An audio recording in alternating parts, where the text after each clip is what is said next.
All right. Amateur hour is over. First off, I just want to say a big shout out to Matt from Blind Justice for filling in super last minute. We haven't practiced with him, so bear with us. This is punk rock, so it's supposed to sound like whatever it's supposed to sound like. All right, anyway, this is a song called Doomed to Consume. Go!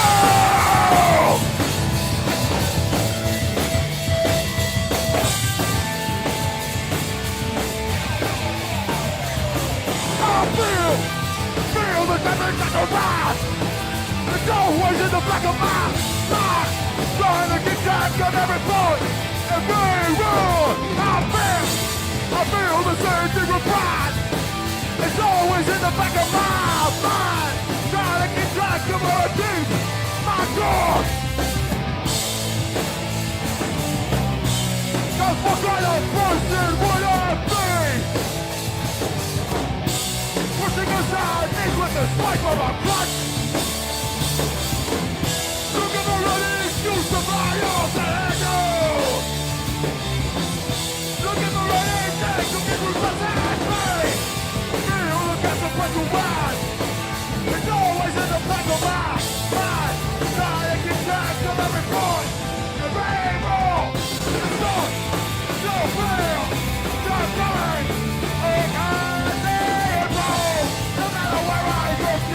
Someone selling or losing, racist, enemy, direction, organization.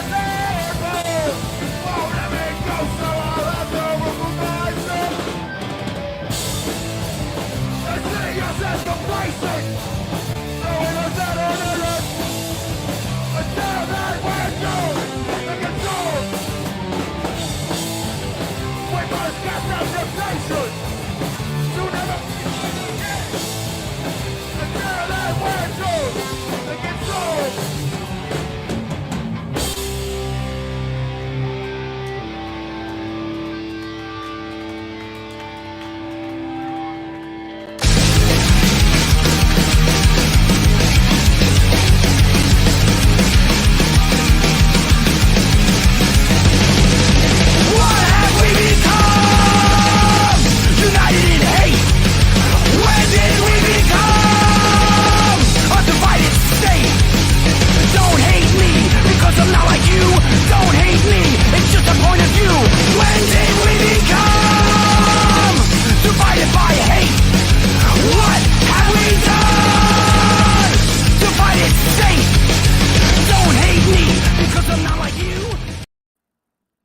All right. You asked for it, you got it. This is the New York Hardcore Chronicles Live. Episode number 6 billion.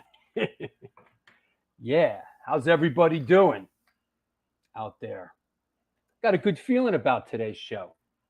I'm excited to speak to this young man who's coming on, this artist and musician. So what's up, Ray Hogan? Huge thank you for Sunday, my best day of the summer so far. Kings Never Die in Sub-Zero Slate. Sunday was work, man. It was hot, and yeah, man, I work. Yo, Bob, what's up, man? You know, I work at those shows. Some go smoother than others, you know. Hi, Victoria. I hope you're well. You know, we got the Women of the Pit spotlight on today's show. We'll talk about maybe a band that you may not know. And what else going on? Oh, you know what? Somebody mentioned this, that clip that we played in the beginning from the Litter Box in Elizabeth. I actually heard from the kid today that was promoting and doing the shows at the Litter Box, and they are shut down indefinitely. So in that particular venue in Elizabeth. So there will be no more Litter Box shows in Elizabeth, New Jersey. Rest in peace, the Litter Box. I saw a couple cool shows there as well. So that said. Hi from Italy. Hey, Monica, where in Italy are you? Let's go. Yeah, fire code issues. Yeah, sure. Listen, I went in there the first time. I was like, this place ain't gonna last. You just get that feeling, you know. It was like they were doing shows. The city, you know, once they came on the radar screen of like local law enforcement in the city, that party was going to be over, you know. So that said, you know what? Let's bring on Senor Shutterbug. Hello. Hello. What's going on? Yeah, were you ever at the Litter Box in Jersey? I was not actually. I have a litter That's box a little right here bit. in the kitchen. That's a little bit out of your zone, yeah, right? Elizabeth is a bit of a hike. It's Debonair like Music Hall, maybe, but if it's not connected by the New York subway system, it's by the railroad. Yeah, exactly, exactly. Hey, shout out to our Italian friends. I ordered the new Dan Lilker autobiography in Amazon, and for some reason, they shipped it to me in Italian. Really? Yeah, I don't know why or how, but if any of my Italian friends have something they'd like to trade, who would have thunk it that Dan Lilker's a big star in Italy? Who would have thunk it? Yeah, it's pretty cool, and it looks like a great book. Unfortunately, I don't really speak very much Italian. Yeah, you know, but right. I gotta say, I gotta shout out before we get rolling. I gotta thank everybody. What a fantastic day we had on Sunday, and it was my birthday. It was an amazing birthday. And I want to especially shout out, this girl right here for bringing the cupcakes. This is Lizette. Hi. Hi, Lizette. And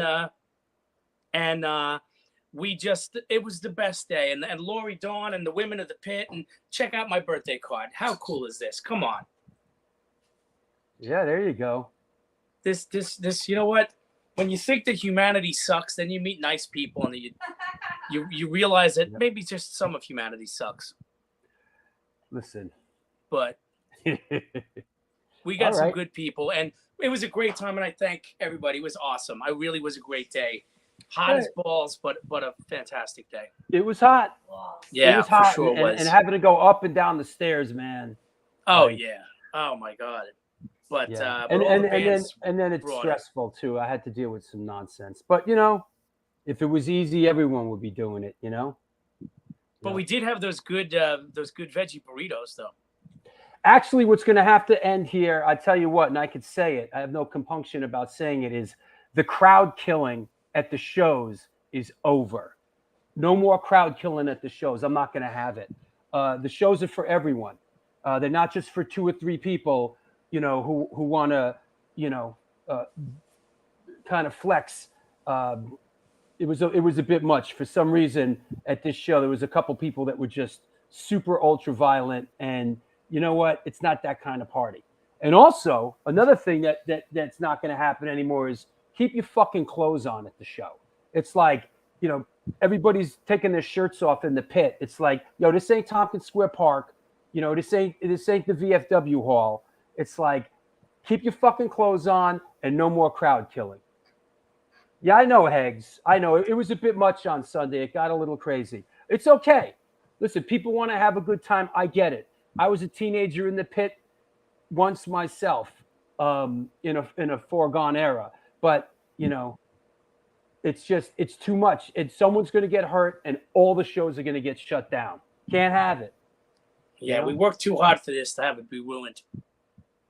Yeah, you know, we'll see. We'll see what happens, but. You know, can't have it. Just can't have it. That said, let's do photo of the day. Wrong answers only, please. There you go. Wrong answers only, please. There you go. Yep. Is it? Yeah, right? That's a good one. Responsibility is a heavy responsibility.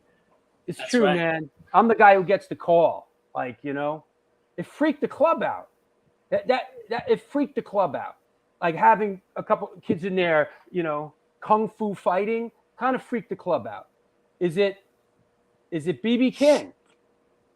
Is it the Doobie Brothers? Is it Jimmy Page? Did Jimmy Page play an SG? He played a double SG, I think. Yes, he played the double neck SG for sure. Is it Rage Against the 70s Machine? Is it Bruce Springsteen fronting the Dead? Wow. Hey, I just saw John Mayer fronting the Dead. That was, that was. I hear good things.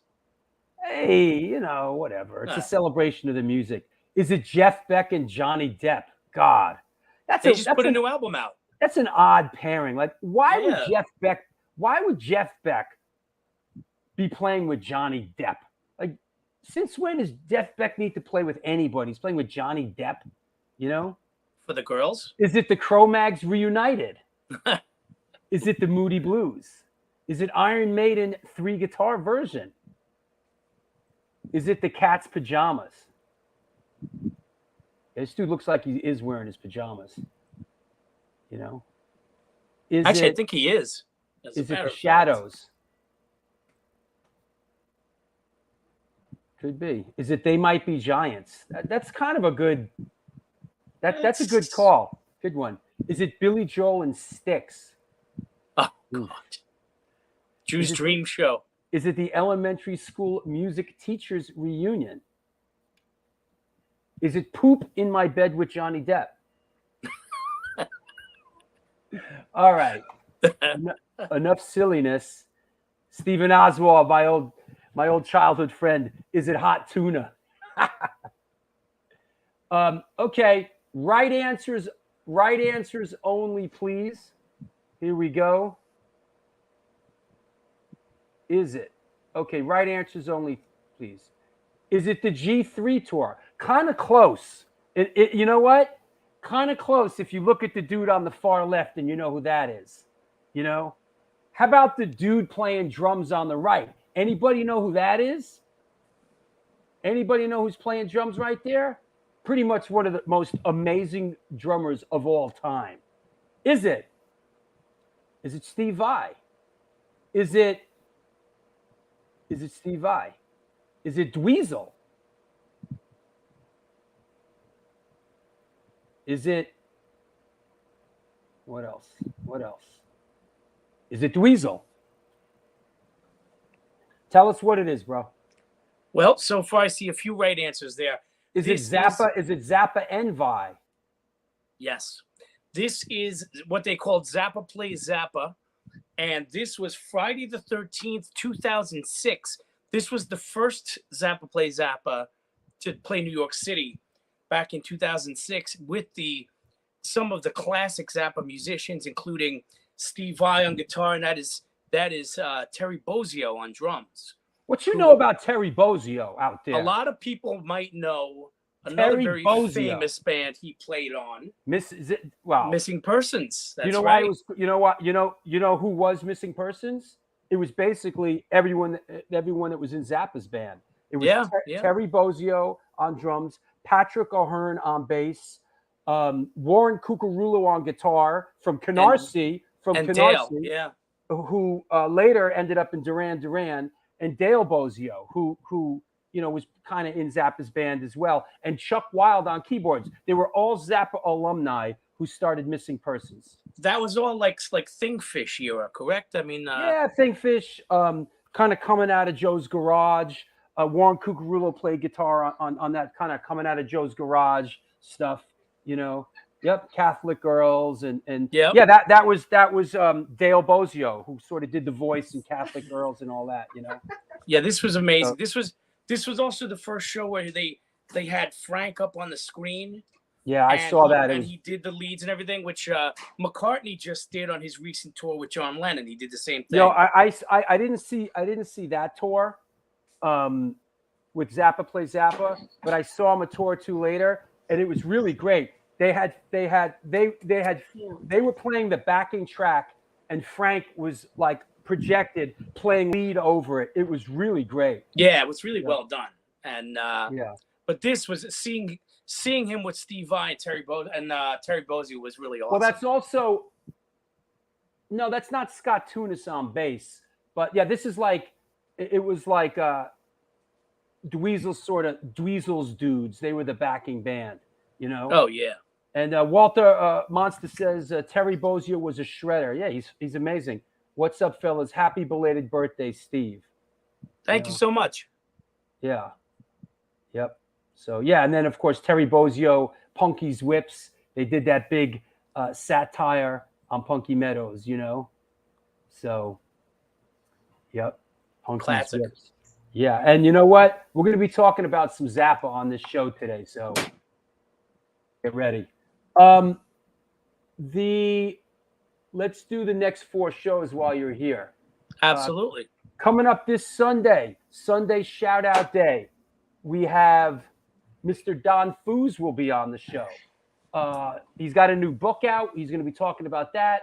His new band, One Life All In, formerly of the Spud Monsters and Run Devil Run. And then a week from Sunday, the one, the only Ross the Boss from Manowar, the Dictators in Shakin' Street. 2 weeks from today will be Mike Pooch and Chris Rafalowicz from See Through You, which is a new project of theirs that is being put out by Upstate Records. And on Wednesday, August 17th, Eric Goat RC. We finally got Goat on the show. So that should be cool. You know? There you go. All right, I'll let you cats go. You got it. All right. I'll talk to you in a bit. Take care. All right. Well, there you have it. We'll let Steve Messina get back down to business, huh? I want to interrupt you, bro. Sorry to interrupt your escapades for you to come on the show. Yeah, looking forward to Goat. Absolutely. Goat's great. Loudest show I ever saw was Manowar at Sundance in 1989. I bet. Yeah, absolutely.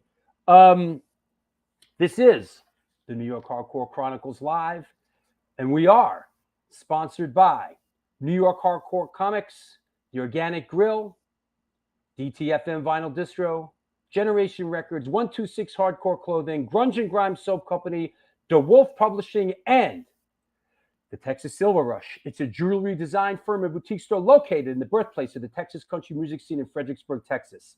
They specialize in working with musicians in all music genres to design and create unique one-off pieces as well as styling for stave, album covers, and promo photos, social media exposure. Their client list includes Rock Roll Hall of Famers Greg Rolle, Ringo Starr, and of course, Agnostic Front. Information and online sales are being taken at their Facebook and Instagram pages, and of course, www.thetexassilverrush.com. Come on now, DeWolf Publishing. It's a completely independent publishing house formed by authors Amy Yates Wolfing and Stephen DeLo DeVico in Philadelphia in 2014. To date, they've released 5 books with widely ranging topics, including graffiti culture, American ska and reggae, punk zine culture, and the soon-to-be-released published memoir of Adrenaline OD. Their mission is to preserve and curate subculture and its history.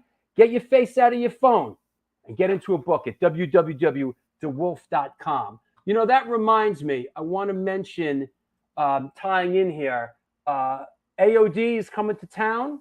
They are doing a book event, and they are playing. That is at the Bowery Electric on Friday, November 4th. We, Incendiary Device, are fortunate to be on the bill in direct support.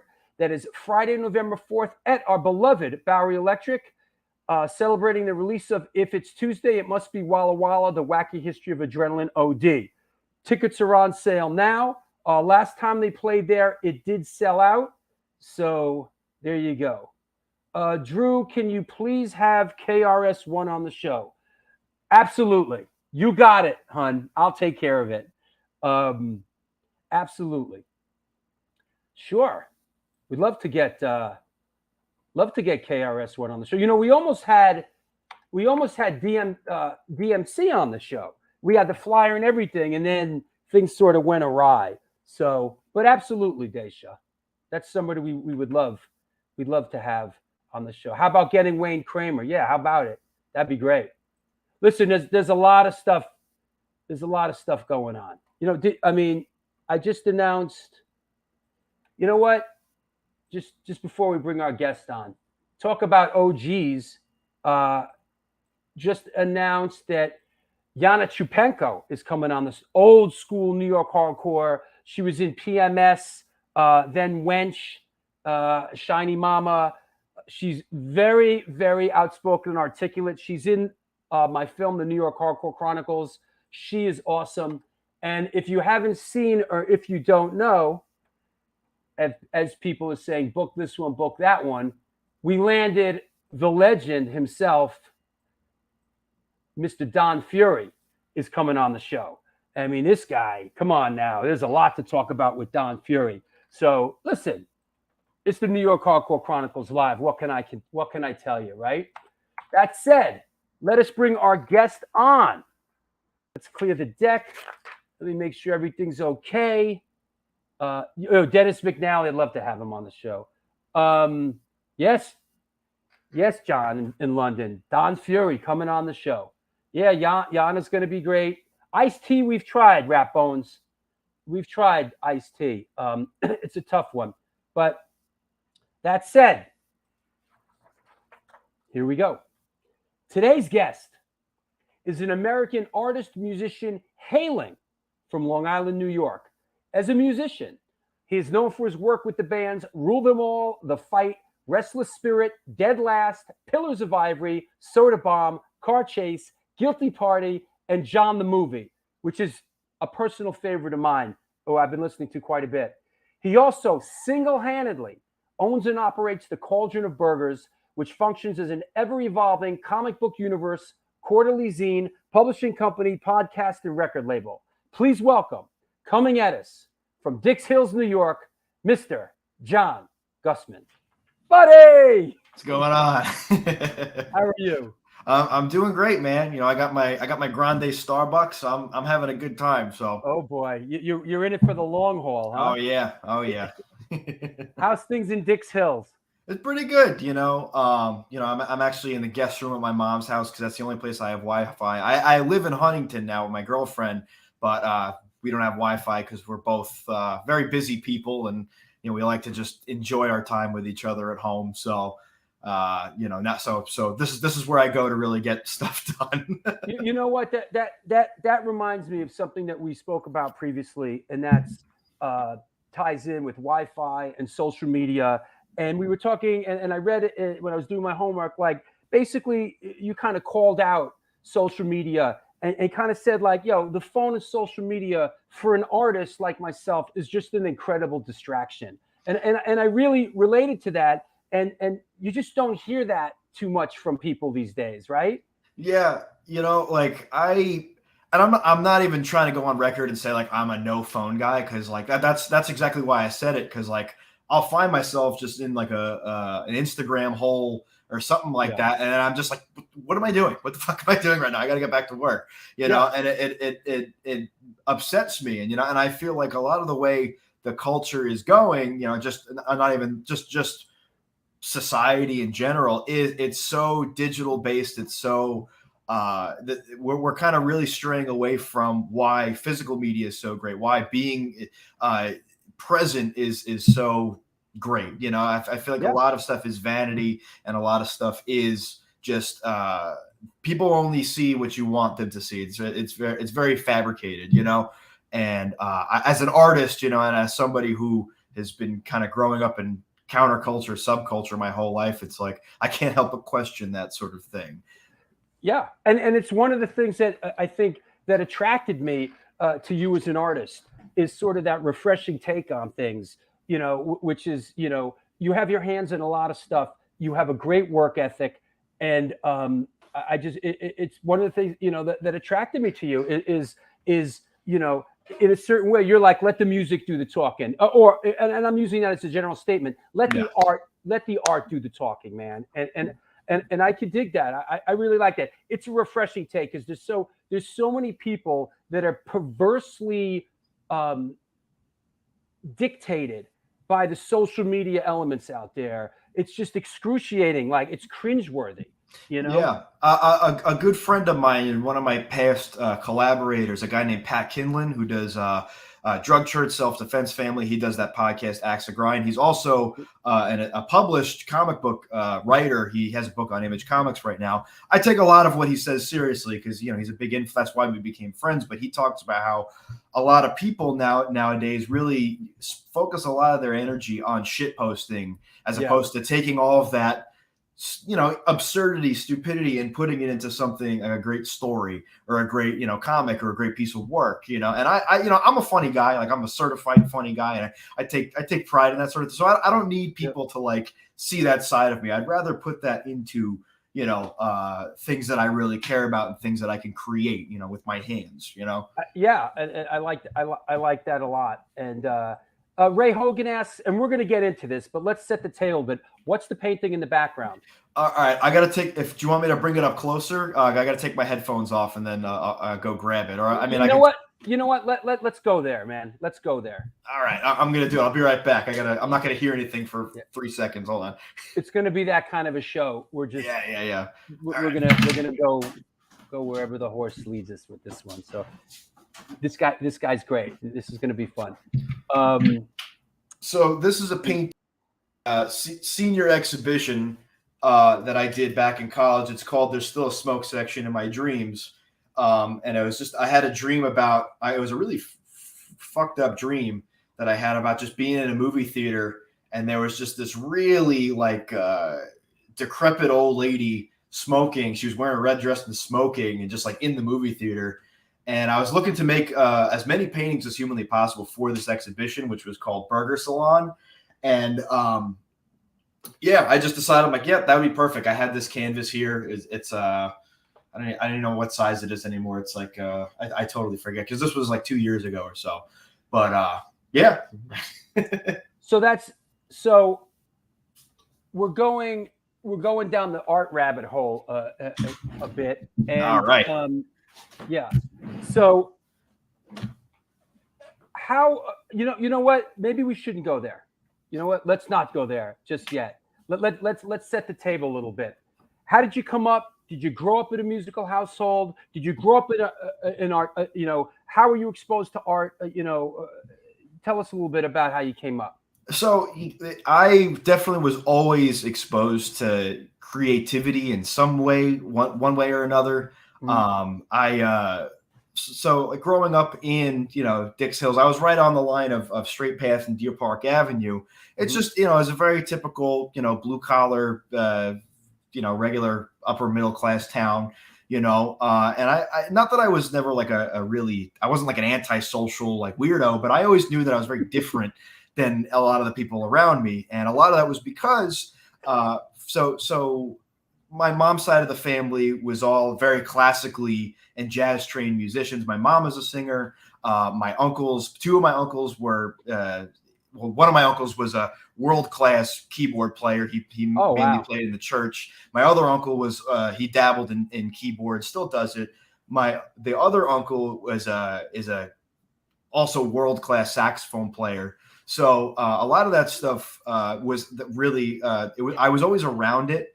And then on my dad's side of the family, they're all stoneworkers. They all did masonry and stonework stuff. But my dad was just kind of always down to be like, because, when we'd see him, when we had visitation, he'd just be like, what do you want to do? Let's go nuts. So a lot of the stuff as a kid, I also grew up in sort of the prime age of Cartoon Network and stuff where like, okay, you had the Gendy Tartakovskys and, you had Dexter's Lab, Johnny Bravo, Powerpuff Girls, Samurai Jack. But then they had Toonami, which was a segment that was all more mature stuff. So you had all the Japanese. This was Cartoon Network stuff. Yeah. So and at this point, I guess because I was born 93. So I guess by the time I'm really like, I have like thoughts and I'm able to like identify as a person, this is really what was around. And my brother was. So you were as a very young person, you were exposed to it, and you were a great lover of animation. Animation for sure, and music. Yeah. My stepdad was also big on music. He was going to see Psychedelic Furs back in the day, and sure. He was big on the new wave stuff. Big Genesis fan, Peter Gabriel fan.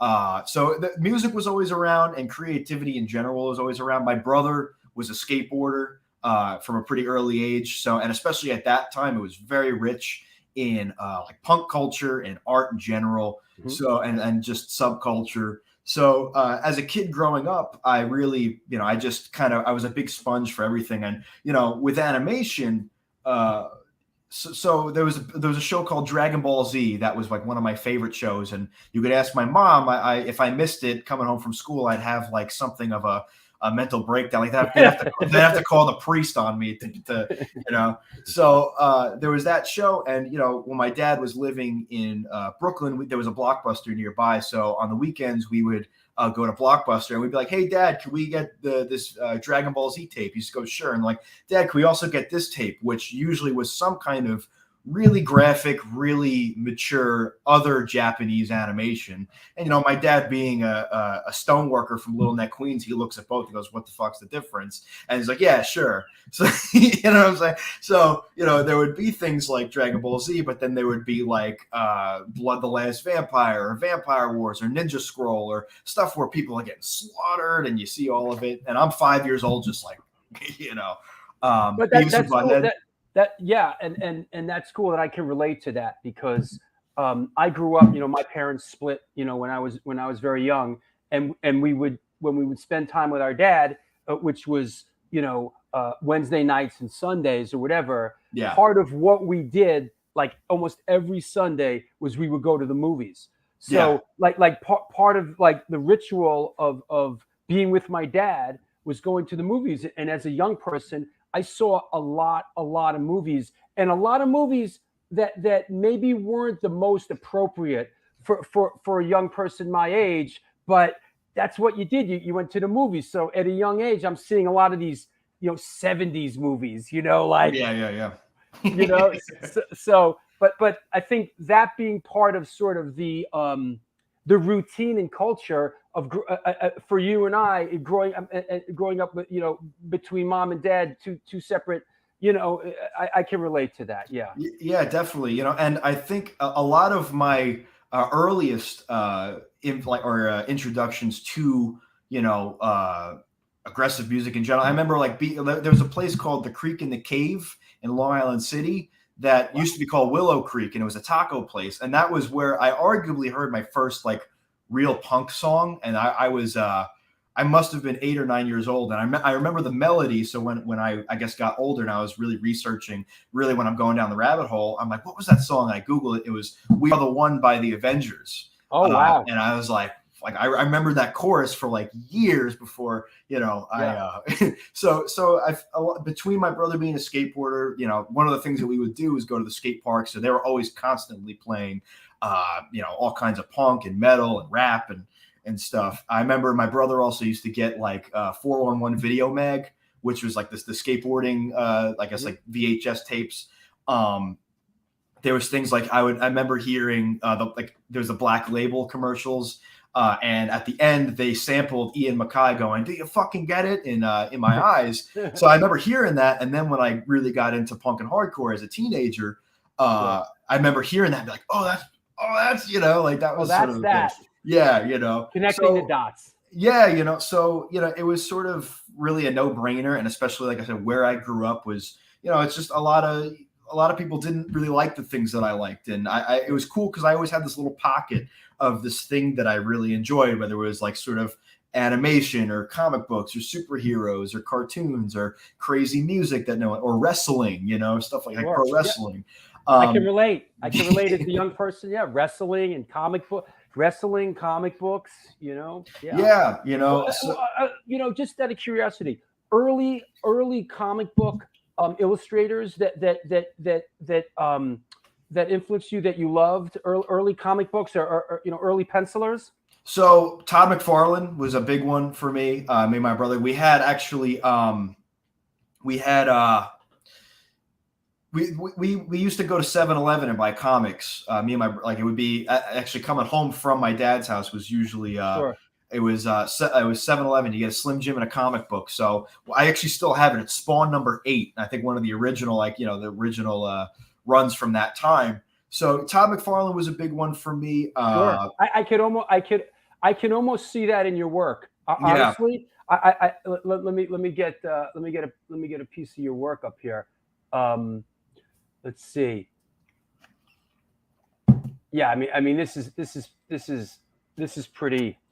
I think this is a few pieces put together, but I could say with a straight face, I could almost feel the Todd McFarlane influence in your work. Yeah, and his ethics in general really influenced me because he's the same kind of guy where he can't sit still and just has to put his hands in a bunch of different stuff. Um, but yeah, Todd McFarlane was a big one. Mike Mignola was a big one. Honestly, Mike Judge, Beavis and Butthead, he was a huge influence for me. And that was another. That's one of the stories that we always tell is that when my parents first split, when we were staying at my grandma's house with me, my mom, and my brother. And me and my brother would always sneak down into the den and turn on Beavis and Butthead until we were like, and from Beavis and Butthead, I learned a lot of about a lot of music that I would eventually go on to stuff that would be my favorite bands. That picture is actually, I don't know if Walter has it, but that is, I don't know if you remember the Van 66 thing that he was doing for a second. Yeah. That's actually on the set of there. I donated that piece from when Roll 'Em All did it. Would that be this? Boom. Yep, that's Walter. That's Wally. Yeah. So okay, so I didn't put it together. So when Walter was hosting the Van show, did you guys play and you brought that piece? Yeah, we did a live set, which was our first time playing, I guess, during the pandemic at all. So that was amazing. And then really to be playing just a personal concert for one of like a guy who every single one of his bands influenced Rule Them All, to do like he was pushing really to make the interview portion more art, bring some of my pieces of art that I can have there. And then I was actually going home from the interview and I'm like, I'm going to donate one of these because I just feel like, this is a once in a lifetime opportunity to really give, it's, you never know. So I walked back up. Did you give the piece to Walter personally? Well, he was on set still, and I just walked back up and I gave it to him. I don't know where it is now. It might still be on the set, but it might be at his house in upstate New York. That would really warm my heart. So Walter, if you're out there and you're listening, bring it home. I like Walter, man. He's a very proficient and I respect him quite a bit as an artist. And I guess it's sort of, and we'll get to it, but in listening to your music. And specifically, John the Movie stuff, I swear I hear that influence. I was thinking, I'm feeling a little Quicksand, Dead Heavens. I hear that. And listen, I said it before, I really, listening to all your stuff, I kept coming back to John the Movie stuff.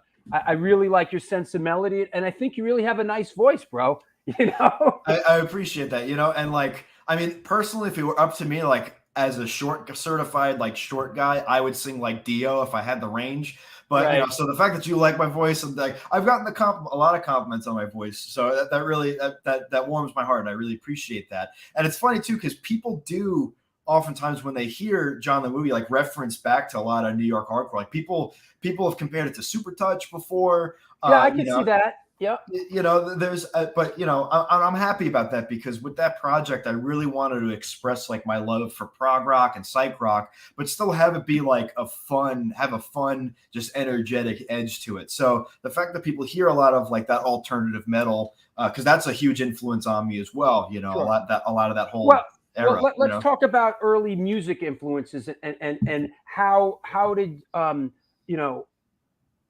did you end up in your first band, and also I know you play drums. How did that go? Because I know you've been since as you were a young teenager. So tell us about it. Yeah, I think since I'm 13 years old, I think there's been 3 months that I wasn't in a band, and I'm 28 now, so it's been a long time.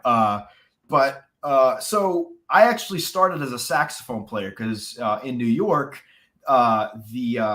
I guess when you hit 4th grade, it's basically a choice. Either you go to the art program or you go to the music program, and either you do band or orchestra.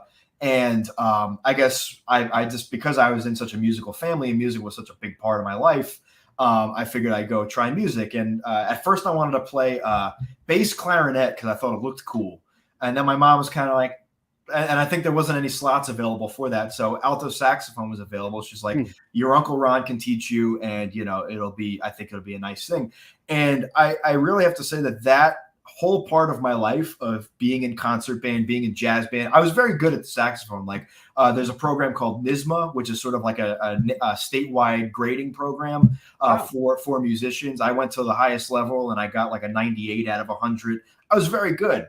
And I was playing, I was doing recitals. I would do like John Coltrane and stuff like that. And sometimes like in my later life, especially now, I think a lot about going back and like really, because that's like muscle memory. I played for 12 years every day for 12 years. So it's something I'll never really forget. But that do you still own a saxophone at this point? Yeah, it's still in the basement of my mom's house. So once every like 2 years, I'll break it out when no one's home, and I'll start playing some songs that I remembered. But but that whole experience really shaped how I write music and how I think about music. It's like, especially being in concert band, there's so many layers that go into it. There's this how many sections.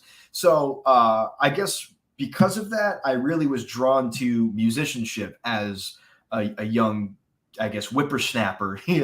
I was really into Rush, like, and I was really into like all the classics, like Led Zeppelin, and I was really into. My stepdad had a couple CDs that I kind of yanked from him. One of which was the Jethro Tull Greatest Hits, stuff like that. Right. So, I mean, Red Hot Chili Peppers was another one. Like, I was really they're another one of my favorite bands. I just felt like, especially, like playing saxophone was great, but I needed something because I'm listening to, whatever's on K-Rock at the time, whatever's on the radio. I needed something more rebellious. I had that energy in me. I really need to do something. And for my 12th birthday, it was one step above, like, remember the game Rock Band? It was an electronic drum set. It was like one step above that where you can actually play it. And that's how I learned drums. I taught myself. And was that sort of not an acoustic drum set? It was like an electronic drum set. Yeah, literally. Yeah. And that's what prevented me from getting drums as a kid. And my dad says, I really regret not getting you drums, because it was all I wanted to do. Was I wanted to have, when I was 9 years old, I was begging my parents for drums, and they didn't get me drums. Yeah. That option didn't exist back then. It didn't. It was I have to say I feel very fortunate that, like, I feel like a lot of things pre like technology as we know it now, I was able to experience in some way, shape, or form. Sure. Like, I didn't grow up with an iPhone. I didn't grow up that. I knew what going outside was, and I knew what like being social with my friends was. And but. Yeah, it's my 12th birthday. I got this electronic drum set. I mean, it's funny enough. The drum set itself was like you could put headphones on, but they were these hard plastic pads. Sure. So it just made a different annoying noise that everyone would tell me stuff. I can hear it in my head. Literally, yeah. So that's really where I taught myself, and I remember there's two really integral like moments as far as like me really wanted to like get good at drums. I'll say there's three. One, I heard the Spirit of the Radio, Neil Peart, like Ride Beat, which like on the radio, and I'm like, that just like blew my mind. I have to, and then the one coming into the real thing, did you get that one? And then I heard Whiplash by Metallica, and I'm like, all right, I have to go fast. I have to go fast now. And then that was it. That's from then on. It's like, that's what I learned how to play, was just doing the fast beat. And to this day, I still play the fast beat all the time, So that was, and then the last thing, I found Mike Portnoy, who to this day is, top 3 favorite drummers of all time. Like, his musical career is such an incredible influence on me, Also a Long Island guy. I mean, Dream Theater in general, they have a lot of Long Island history. Yep, there's me. Also, Mark Portnoy, lover of New York hardcore. Yeah, and I've brought this up a couple times, and I've gone on record to put this knowledge out there, because I feel like a lot of hardcore kids my age will kind of write Dream Theater off, and write a lot of prog off as like stupid or whatever, unlistenable. But Mike Portnoy says on his pandemic record collection series on YouTube that Gary from Crumbsuckers got Dream Theater their first record deal. And like, for me, that was like, I'm like, holy shit. It's true. He was a big Crumbsuckers fan, and he was certainly knows that era of New York hardcore. Yeah. So I really was into the classics, and my brother, by being a skateboarder, kind of by osmosis, ended up going to local shows. And at this point, it's the early 2000s on Long Island, so he's really going to like the really moshy like metal shows. I mean, speaking of crowd killing, that was that was really crowd kill galore, and that was sort of my scope on like knowing that a local scene existed, but I was still really much on my progressive rock, progressive out metal. out there in Long Island, it was that like VFW halls at the time. Was it kids your age, or were you going to sort of like, I mean, what was that, PWAC and stuff like that? So at this point, it was VFW halls a lot of the time that would pretty much, they'd be up for like one or two shows, and then someone would get annihilated, and then there'd be like no more show.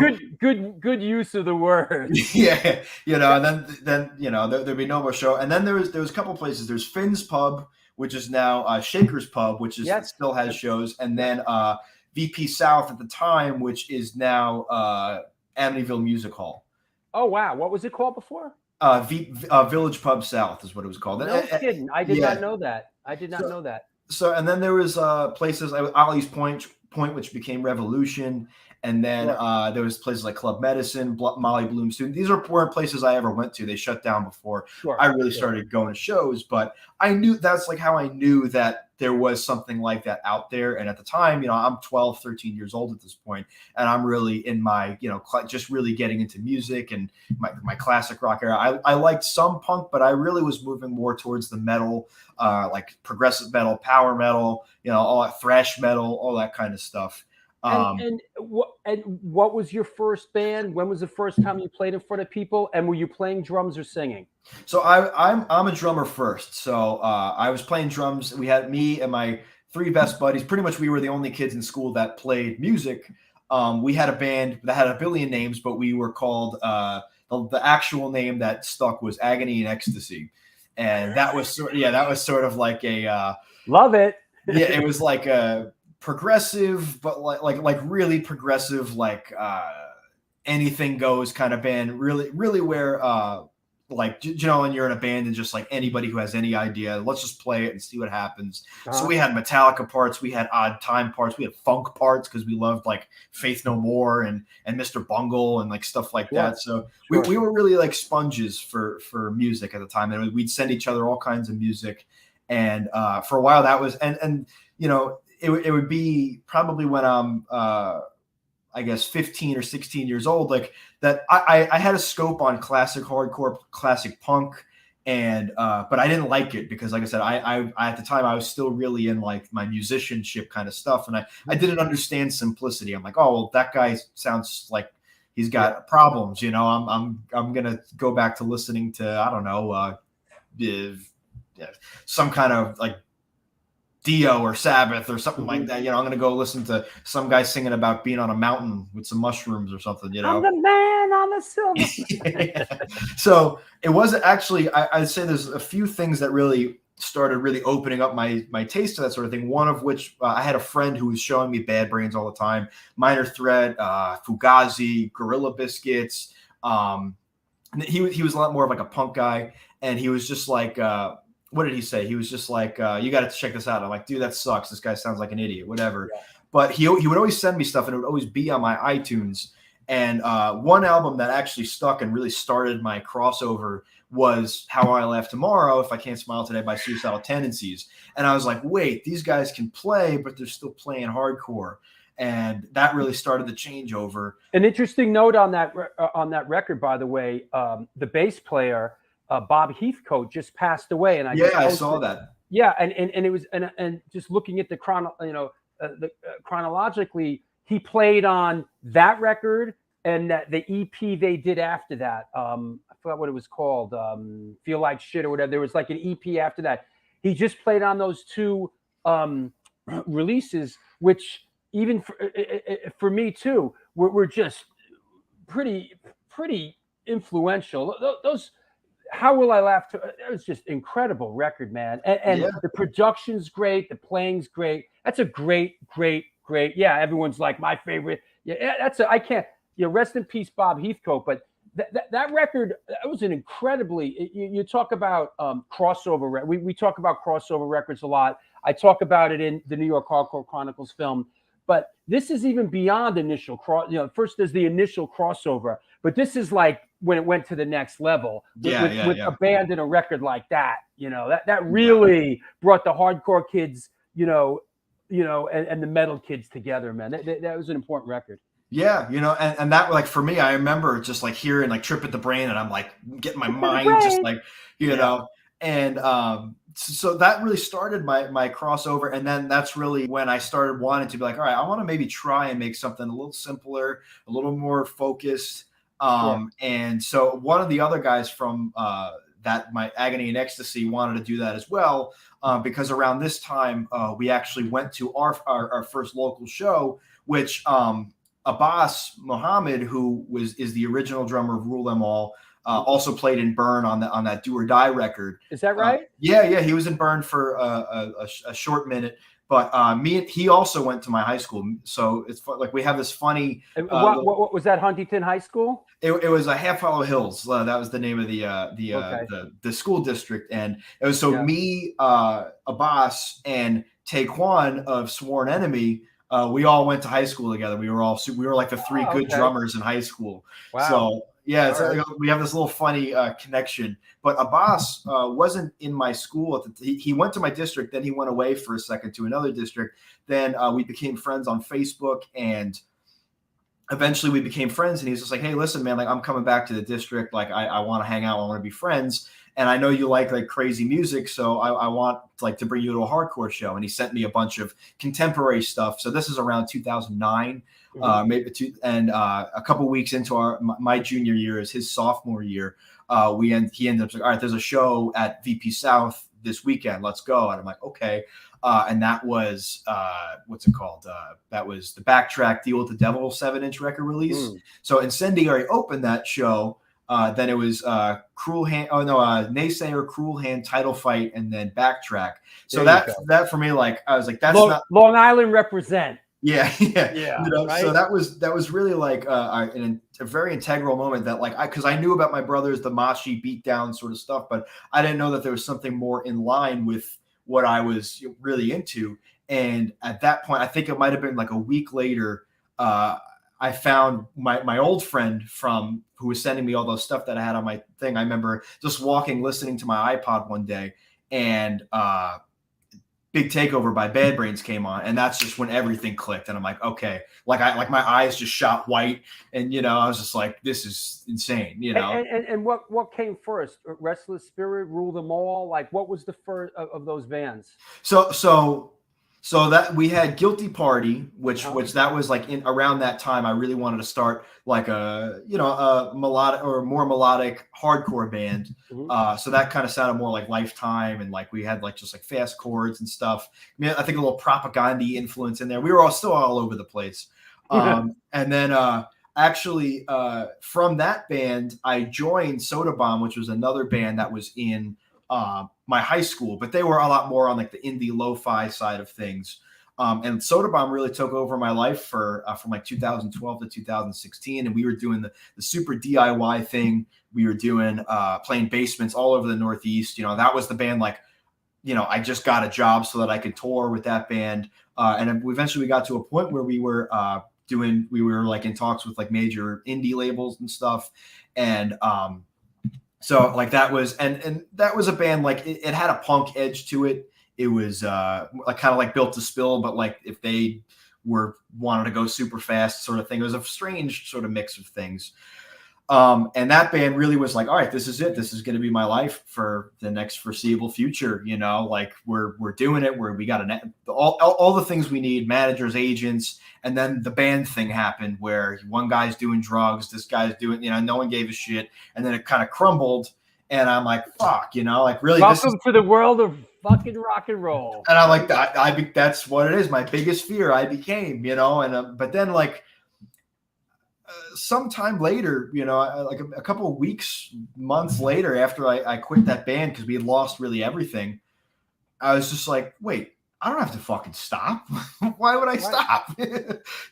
So at that point, I should mention too that I was in a band called Detriment, which is like a Long Island hardcore band, metallic hardcore band, while I was in Soda Bomb, and then I quit Detriment after a little while, and then I was doing Soda Bomb. But the people that I met from Detriment, one of which being the singer's brother Paul, that's how we started doing Restless Spirit, which at the time was DMP. So a couple months went by, and me and Richie, who was in Soda Bomb as well, we wanted to do like a rock band, indie rock band sort of thing. So me, Richie, Paul, and Mark, who are in Restless Spirit, DMP, whatever you want to call it, we started a band together called Mount Doom. Now, I don't know if you noticed, there's a couple Lord of the Rings references in bands that I name. I'm a huge Lord of the Rings head. So we had this band called Mount Doom that ended up sort of falling through. But from Mount Doom, Mark had a band called Witch Tripper that he needed a drummer for, and that was just Paul, Mark, and then me. And then they changed the name from DMP. So then that's when Restless Spirit, like the three of us, really started playing together, and we really went crazy with it for a solid. So Restless Spirit really came before Rule 'Em All. Yeah. So Restless Spirit. Here's a shot of you once again playing drums in Restless Spirit. Yep. That was on, I believe, the Black Tusk run we did back in November. So what happened basically is that, like many drummers out there, you said, "Fuck this! I'm tired of sitting behind the drums," and all drummers want to be frontmen, right? Yeah, it happens. It really happens. It happens. Ask Dave Grohl. Ask Arthur Googie. It happens. I'm in a band with Mac Ray. It happens. And then so that sort of segues into Rule 'Em All, correct? Yeah. So Restless Spirit, I'm gonna keep calling it because at the time we were called DMP, but they changed the name after I had left the band. Restless Spirit, we actually all moved in together and lived in a trailer in North Carolina due to some circumstances with our guitar player and his fiance at the time. We actually all ended up just like he's like, "You guys want to move in with us? We have some room. It'll be like a fifth of what you'd pay in New York." And at this point, I'm 22, 23 years old. Nice. And I'm just like, fuck it. I don't like my life here right now. I'm just working a job just so I can go on tour and hope for the next thing. So I might as well just move to a place where I can actually just focus on that stuff. So we moved in together. That goes pretty much how any situation where four people move into a trailer together. It was definitely we definitely got on each other's nerves a bit, but we were touring constantly. Like we were out for weeks, and then we come home and we go out again. But it was all DIY stuff.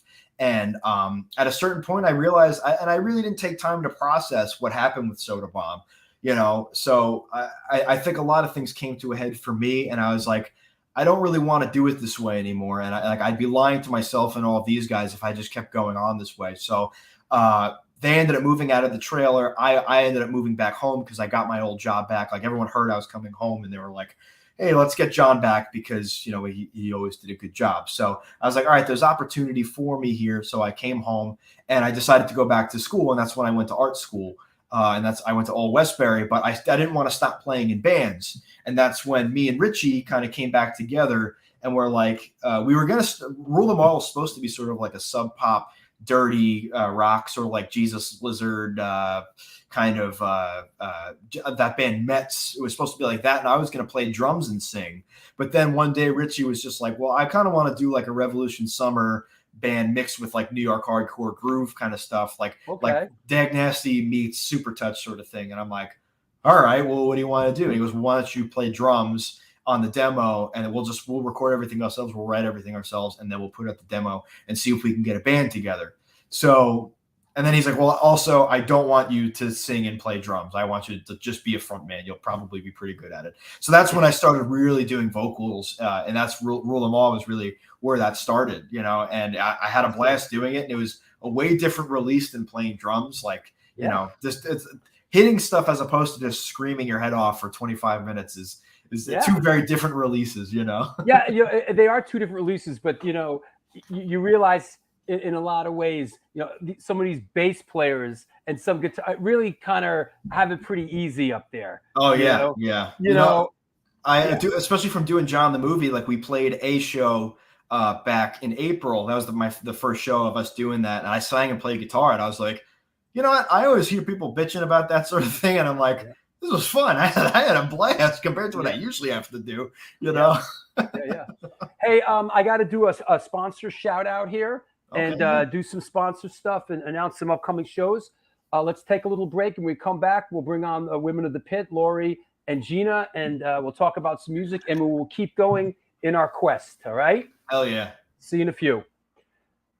That's right. This is the New York Hardcore Chronicles Live, and I'm enjoying today's show, and I hope you are too. We are sponsored by New York Hardcore Comics, The Organic Grill, the Texas Silver Rush, Generation Records, 126 Hardcore Clothing, Grunge and Grime Soap Company, The Wolf Publishing, and DTFM Vinyl Distro. They're a record store that specializes in underground music, punk, ska, hardcore metal, and more. Located in the heart of Fargo, North Dakota's Industrial District, shop in person or online at www.dtfmvinyldistro.com, where the motto is death to false metal. Come on now, Mark Yoshi. Generation Records. Since 1992, Generation Records has been a mainstay of the New York metropolitan area music scene. Today, they offer a diverse selection of new and used rock, jazz, indie, hip-hop, punk, hardcore, metal, blues, soundtrack, and reggae LPs, as well as t-shirts, posters, and other merchandise. They buy used record collections and music memorabilia and will pay you top dollar for them. House calls made for large collections in the tri-state area. Get that crap out of your house. Call or email generationrecords@gmail.com. Follow them on Facebook and on Instagram. New York Hardcore Comics opened back in 2013 when lifelong friends Debo the Pro and Lee Fairley combined their collections and obsessions for comic books, punk rock, toys and statues, magic, the gathering, and all things horror. The store is located at 117 Main Street in lovely Dobbs Ferry, New York. Open 7 days a week and shipping worldwide. Contact them via email at newyorkhardcorecomics@gmail.com or at www.newyorkhardcorecomics.com. Want to mention a couple of things. Also, hey, I know what you're thinking. Fucking love this show. And how can I support it? Funny you should ask. There's a Patreon page. Please join Patreon. Support this show. 210 shows into it. Going strong. We're not stopping. Can't stop, won't stop. Please support the show on Patreon. There's also a PayPal. If you want to make a donation, listen, let's be frank here. That's what keeps your support is what keeps the show going. I love doing the show, but the support is what enables me to do it. It takes a lot of work. I want to shout out a couple of new patrons, Joe Ackerman and Joseph Carey, latest patrons. Thank you so much for supporting the show. Also, in the Ask a Question segment of the show, there is a super chat, which is a great way to contribute $1 or $2. If you do a super chat, it comes in through in color. I can't miss it. You go right to the front of the line. So that said, I don't know. How about let me clear the deck a little bit. I want to let you know, if you don't know, we just announced a show in Tompkins Square Park that's coming up. I decided to book something a little bit different. I hope you dig it. On Saturday, September 24th, in our beloved Tompkins Square Park, it is 24/7 Spies, Rebelmatic, Hardcore Acoustic Eugene Hutz from Go Go Bordello, Incendiary Device, It's Gonna Jump Off Tonight, and Aaron Collins, Sally Mae, and Butterbrain.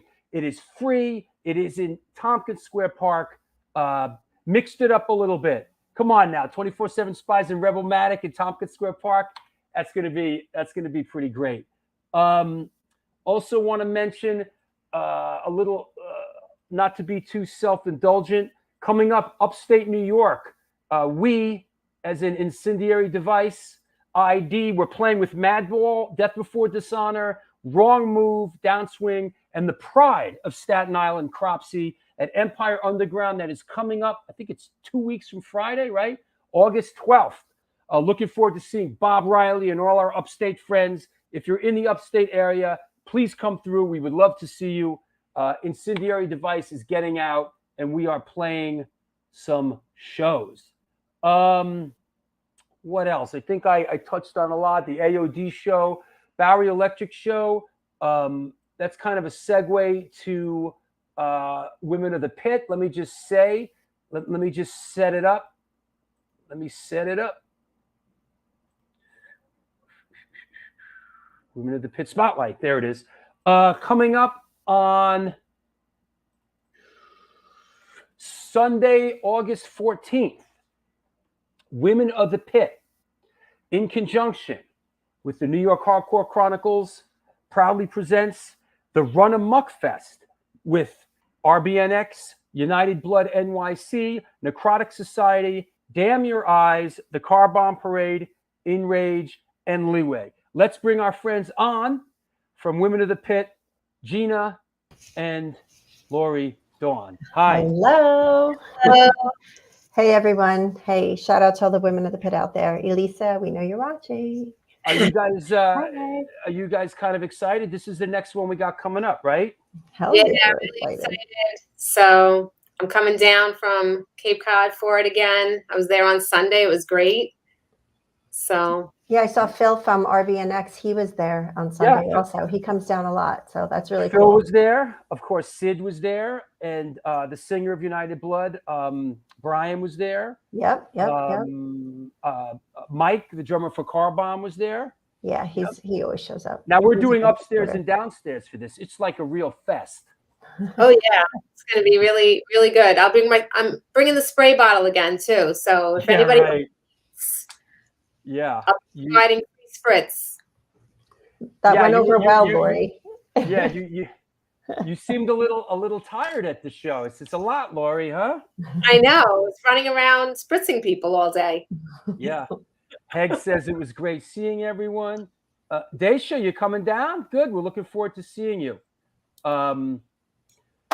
What else? Let me just be sure. Yeah, those shows are all really special to me. So to have us do a show together, it even makes it even more special. Yeah. Good. You could, take some of the responsibility, so I don't have to stress. I don't have to stress it. I'll work that door. Yeah. I'll be the muscle for the day. Well, we have to stop. The crowd killing has to stop. It's dangerous. Absolutely. It's really dangerous, and the club's a little freaked out by it. When you have everybody was kung fu fighting. It's like it's dangerous, and there's a lot of younger people at the show, and there's a lot and there's a lot of younger people that are like coming to their first hardcore show, and we don't want anybody to get hurt. Yeah, I was talking to a couple of kids that were there for the first time on Sunday, and they were so excited just to be there, just to be a part of it and to see the bands. Yeah, they had a really good time too. Nobody does what we do. Yeah, it's great. People can talk out the side of their neck, but nobody's doing free, all ages, matinees, like we a block away from CB's. A block away from CBGB's. And it has like a real CBGB's vibe too. Everyone's hanging out on the sidewalk and you know what agenda I want to start pushing actually, that it was starting to happen at the A7. I like there's some people that like bring like potato chips and ice cream and stuff. Oh, and sell them all. No, and hand it out. I think is that what they were doing? Yeah, that was happening for a while. I think I'm going to try ice cream and stuff. Yeah, I like that. Like, I want to start encouraging people to it's kind of it's like you're breaking bread, with your community. We're one big happy, right? Yeah. So that said, let's bring our guest back on, Mr. John Gusman. Hey, buddy. How's it going? I want to give a quick shout out to the RBNX because they've been pretty huge supporters of me and like my comics. Yeah. I believe it's Mike. Mike Dietz, yeah. Yeah, he works with a kid I went to high school with, and it was this strange thing that happened that he just ended up finding my work, and they've been tremendous supporters of me. So big shout out to them. Yeah, they're great guys. Yeah, they're super. They have super great energy, and they're super enthusiastic. And when Gina and Lori Dawn and I were sort of putting this bill together, we like, you know, we needed a band to kick it off, an opener, you know, and it's always sort of like, you know, you don't want to ask somebody that's been, you know, it's a special slot, you know, it's for a band. And we were like, you know, their name came up and we're like, yeah, like it's not really a slot for them. They deserve better, but let's just ask them what the hell. And they just jump right on it. Yeah. And it's a testament to just how much they love playing and how much they just want to be a part of it. And we love that. Yeah, exactly. They're just excited about anything and everything that they can be a part of and help out in. So they're just really cool guys. And I will say this to anybody that's watching that's trying to, you know, that wants to play the Bowery Electric. It's tough. You know, we do one show a month. There's not a lot of slots there, but a lot of times the band that opens the show, that it's just you get your foot in the door. That's how you do it. You know, you play that first show. And then you're there, you're part of the community, and then you kind of move up for there. So yeah, but those kids also show up and support too. Yeah, you know, and don't ask for anything. Yeah, they show up because they're into it, and absolutely. Yeah, I just feel like I just want to lay it out a little bit. You know, if you get asked to, hey, open a show, take it, do it, because it won't happen twice. At least you're in after that, and you're part of the family. You know, I've driven 9 hours to open a show before. you know, that's. I mean, being a yes man, you know, you do get a lot of opportunity, but you do have to do a lot of stuff that, you know, even if you have your reservations about it, it's like just do it. Just you know, by the time you're done playing, you will have very much been happy that you said yes. You know. Hey, let's play this clip. And let's check this band out. And then Gina and Lori Dawn, you tell us a little bit about it, okay?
So, what have we here, Gina? So today we are going to San Antonio, Texas, with FIA. They are a Chicana punk band, and they sing both in English and in Spanish because they're of Mexican descent. And wow, I honestly didn't pick. They're a Chicana punk band. Chicana punk, yeah. I love it. I didn't pick up on that. That's cool. Yeah, they're singing in both, and they switch up in both. Punk royalty behind them. Their new album, No Novelties, was produced by Alice Bagg. Oh wow! It came out on Blackheart Records, which is Joan Jett. No kidding. Wow. Yeah, so when you have that kind of support, they came on our radar because our dear sister friend Mei Ling was on tour. She roadies for at that time she was working for Bad Cop, and this band FIA was touring with Bad Cop, and she came across them, and she's like, "Girls, you got to check them out. Their energy is sick, and their message is hard, and they're just super fun. You know, they're serious. Their songs are about serious topics, but they have fun as they do it too." She's like, "It's just everything." And here they are playing the Lonesome Rose in Texas. Yeah, that's cool. Yeah, I wonder how a band like that, that's interesting that they would end up produced by Alice Bagg and end up on Joan Jett's label. I wonder how for a band in Texas how they came on their radar screen, you know. Yeah, I know. that's probably an interesting story.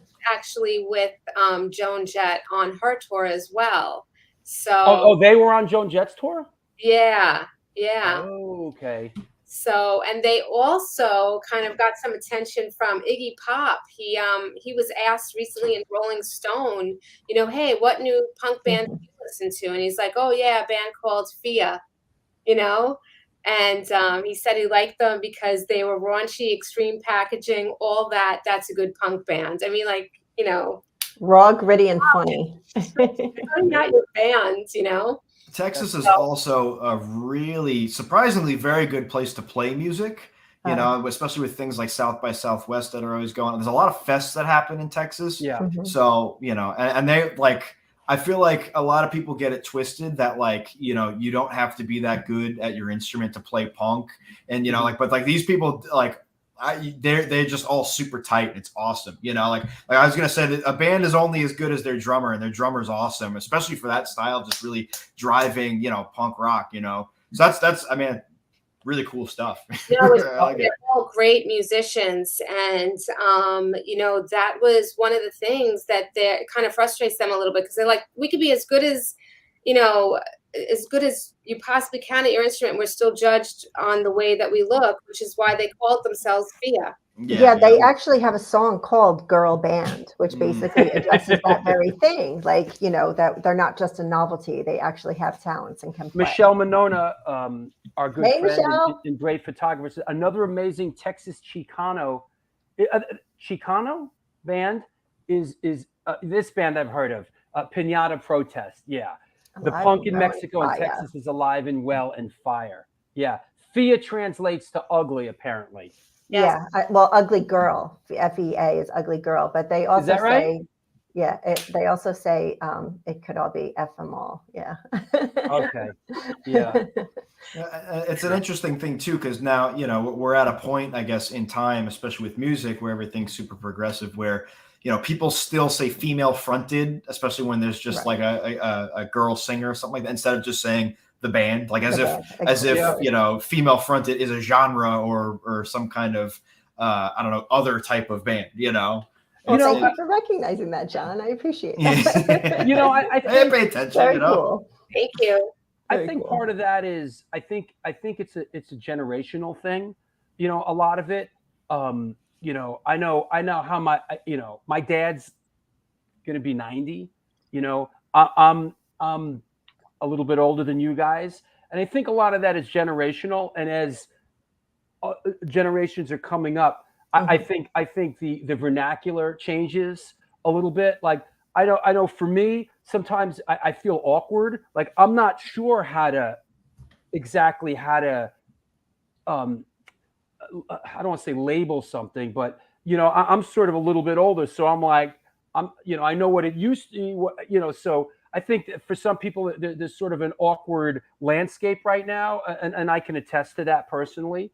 I always find that the best way to navigate that sort of thing also is just to ask, like, listen, like I don't know, right. Tell me, I'll gladly oblige, and it might take me some time to really get the muscle memory going, but don't take this as a. It's okay to say you don't know. It's okay to ask. Yeah. I'd rather ask and be told than to say the wrong thing or to upset anybody. But I'm always asking young people, like, I want to express myself. I want to say this, but I know that this is kind of the old way of saying it and doesn't mean that anymore. So what's the new way? For sure. Yeah. And like we learn as we go.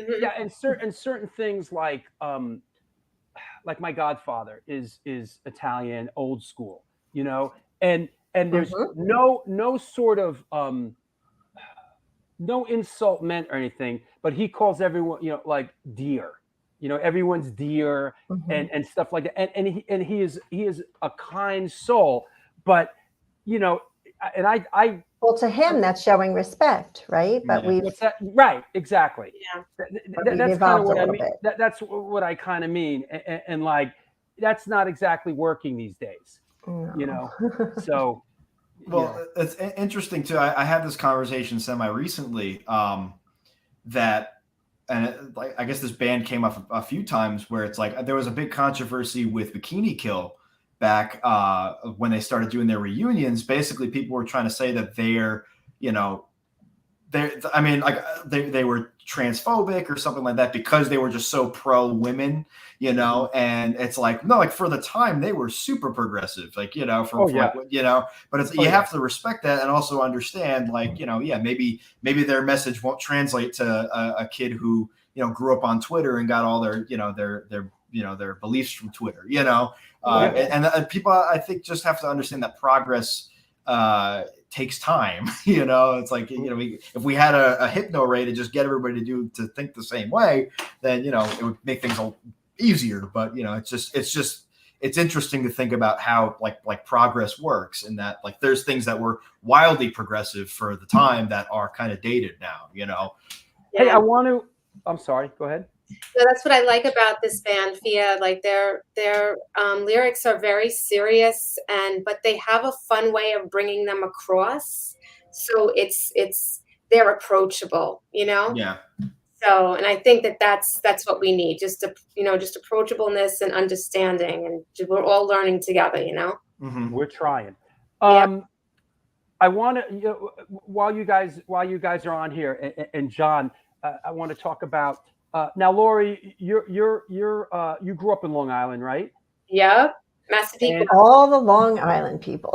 Okay, so you know, talking to John about his band Restless Spirit, you know, and actually John asked me, you know, in the pre-show about me and working with Typo Negative, which, you know, the gold records back there, and the Black #1 video, and you know, John's band Restless Spirit, Blood of the Old Gods. You know, there's a big Typo Negative influence on that stuff. And that got me and him talking. And I did not know this.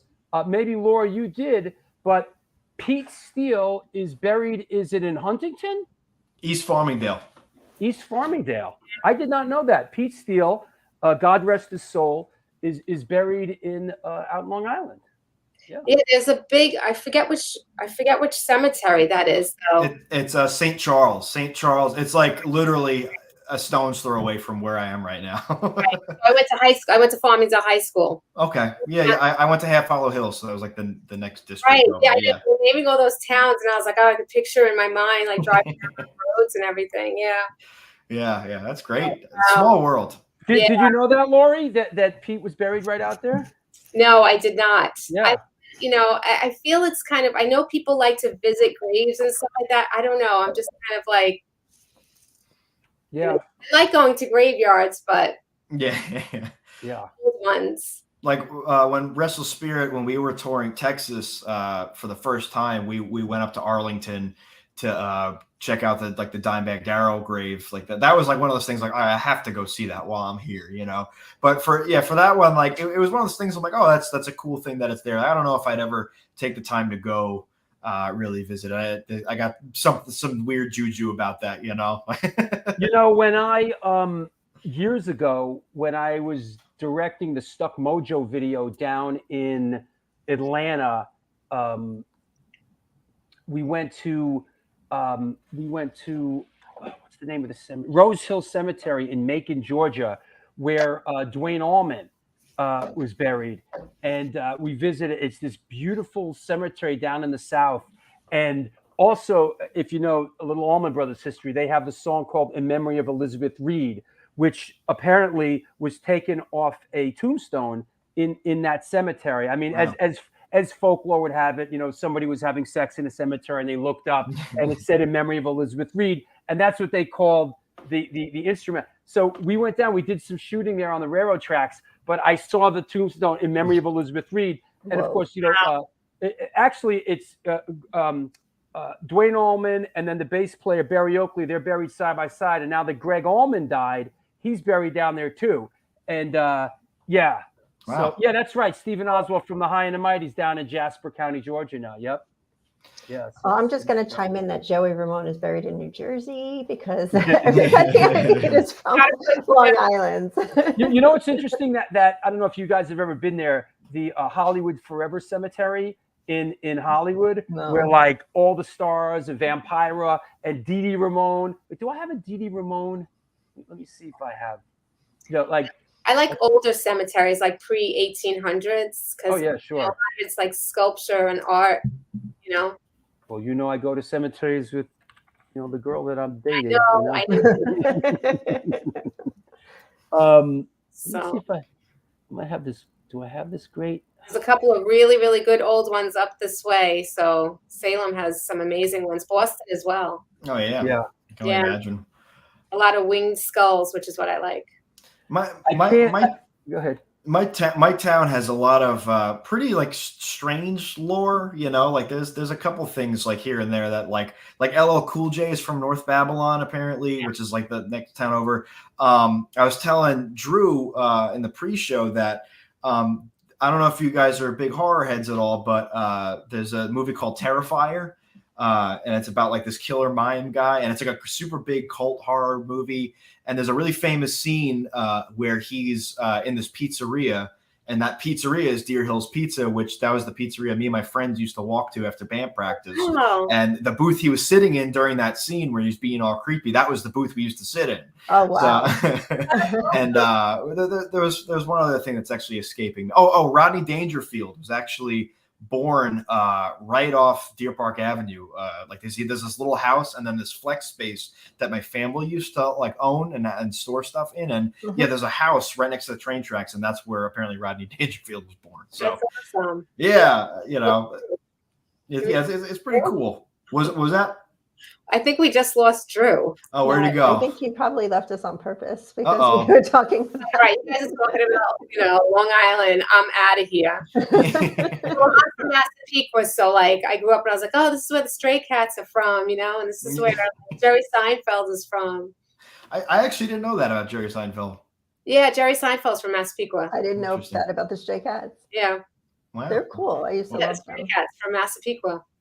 Yeah. That's very cool. So Women of the Pit take over. Yeah, right. All right, we took over. Okay, where's some questions? Yeah. Yeah, anybody have any questions? Yeah.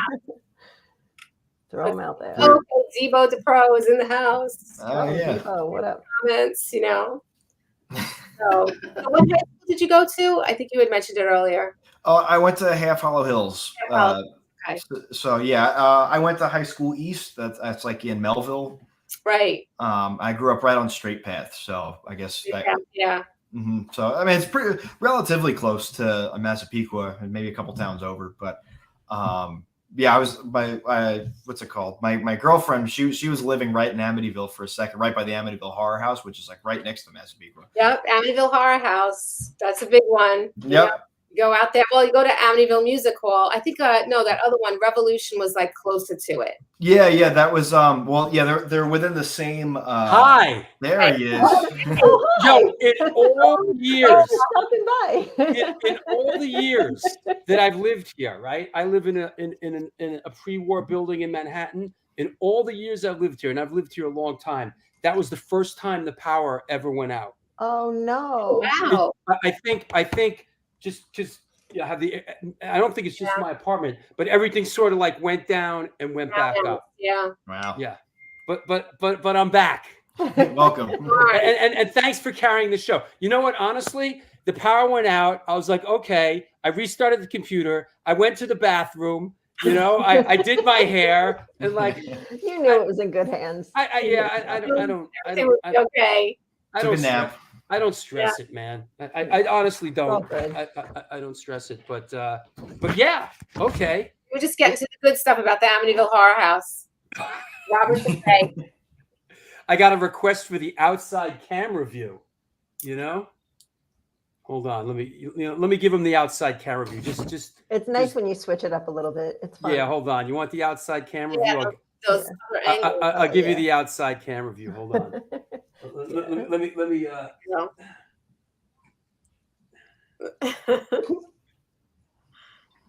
was actually pretty surprised by that when it happened because I was talking. I'm like, oh, am I having an out of body experience right now? I don't know. Yeah. Yeah.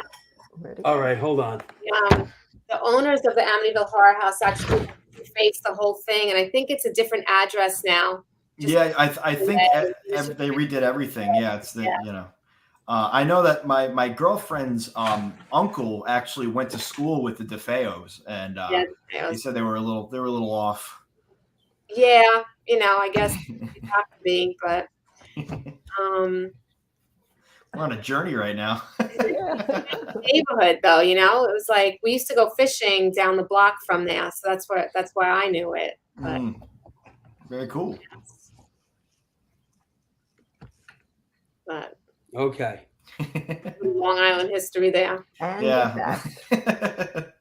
All right. I'm not turning the air conditioner back on. That's pretty much what happens when there's one or more Long Islanders in the general vicinity. Is that Take over. Yeah. Yep. Yeah, Hey, here's no, a question, John. When's Rule 'Em All going to play one of our Sunday shows? So I guess I have to explain this, which I've been doing lately because everyone has like real jobs except for me. So like, one guitar player, he's a union guy, so he's working like 24/7, and then our bass player is a lawyer, so he's also working 20. So to get everybody together to play shows is very like rare nowadays. We are working on a full length though. So that's pretty cool. We also have a band called Dead Last that's been playing a little bit. And that's like kind of the Fight Them All band. It's members of the Fight, members of Rule 'Em All. And we just kind of honestly combined our sounds too, because it's sort of just like a New York hardcore meets Locking Out sort of sound. We actually just played in Jersey back like 2 weeks ago, something like that. Yeah, I saw that show. Yeah. It was awesome. Well, let's when the show's over, let's keep in touch. Let's get you guys down to one of our extravaganzas. I'm booking December now, December and January. Okay, cool. Well, honestly, I have like, if they can't make it, I'm sure one of my other billion bands could do it, because that's just all I do is play shows. Well, speaking of your other billion bands, I think my favorite of all your bands, John the Movie, is playing in lovely at the Massapequa VFW Hall, right? Yeah, Massapequa. Yep, I actually drew that flyer too. Cool. Yeah, that's cool. Is this your only upcoming show? For John the Movie, yes. I am always open to playing shows, but that like I'm surprised that people even asked, especially around Long Island, considering the sound and whatnot. So I'm down to play wherever. People just say the word, and if I can swing it, I'll swing it. I have this show, and then I think September. What is it? It's late September. There's a fest going on. It's Triple B Records. Days of Future Past and NYHC shows are putting on a showcase at the Monarch, and that's like Dead Last is playing that show. Sure. Restless Spirit has some shows that I'm sure will be announced soon.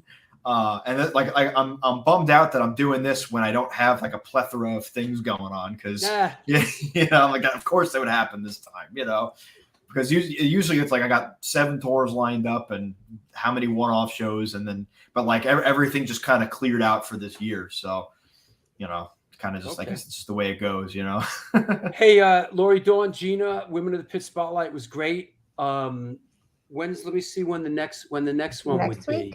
Oh, is it who do we got on next week? Oh wait, do we skip a week? Hold on, I have it on my calendar right here. I don't think. Wait, is Ross the Boss? Oh, no, Ross the Boss is a Sunday, and I'm going away to Florida for a minute. Oh yeah, no, 10th. you're up next on August 10th.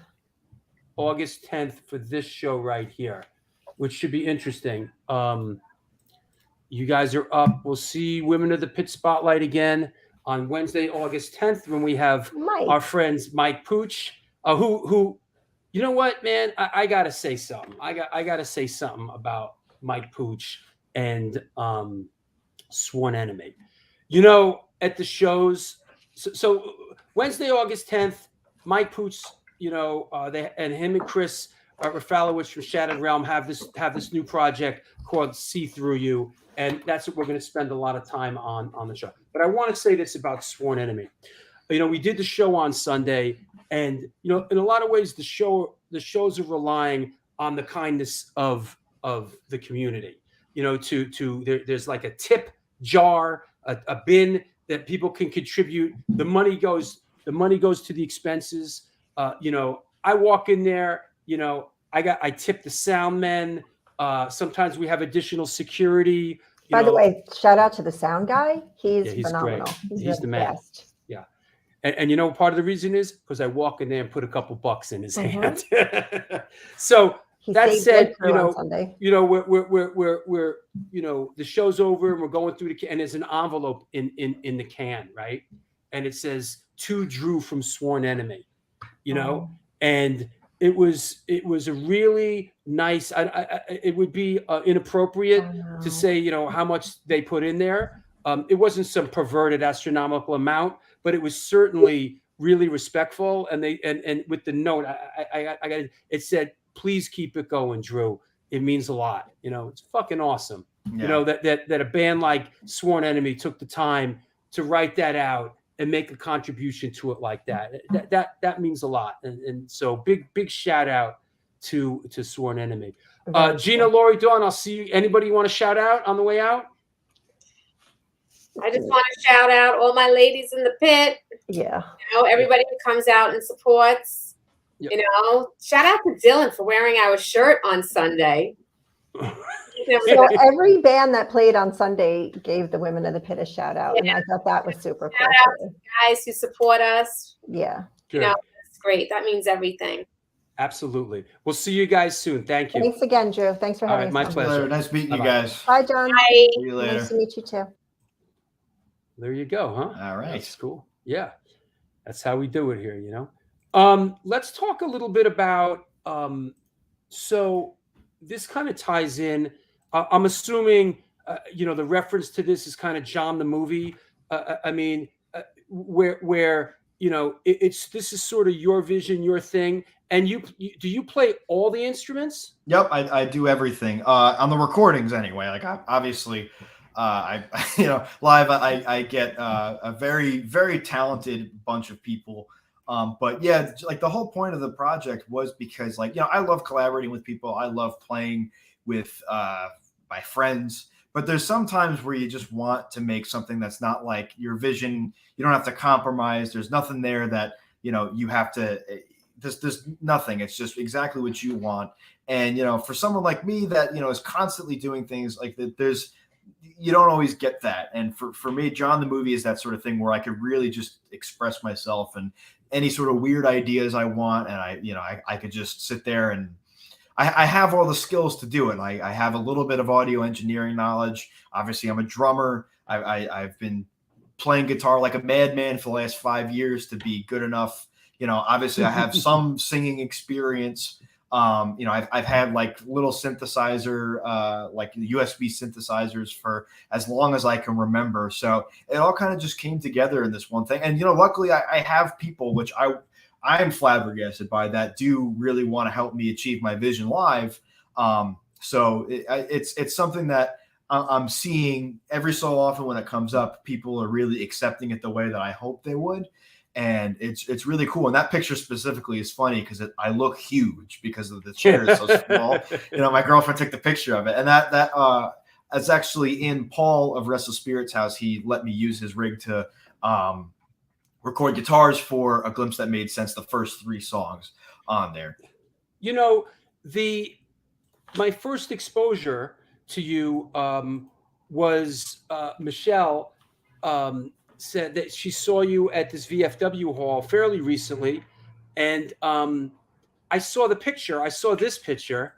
And immediately I was like, who's this guy? What band is this? Because really, that was the road that led to you was Frank Zappa. And, Frank Zappa is not an artist that you see a lot of younger people sort of representing. And I was like, okay, he's wearing a Zappa Waka Jawaka shirt. Who is this guy? Yeah.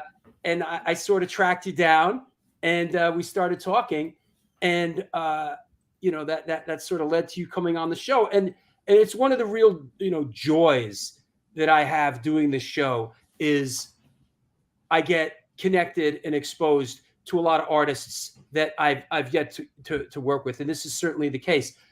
Frank Zappa, was he an influence? Oh, 100%. And like I said, back in that time of what's it called? Back in the time when I was really starting to get into progressive music and just classics in general.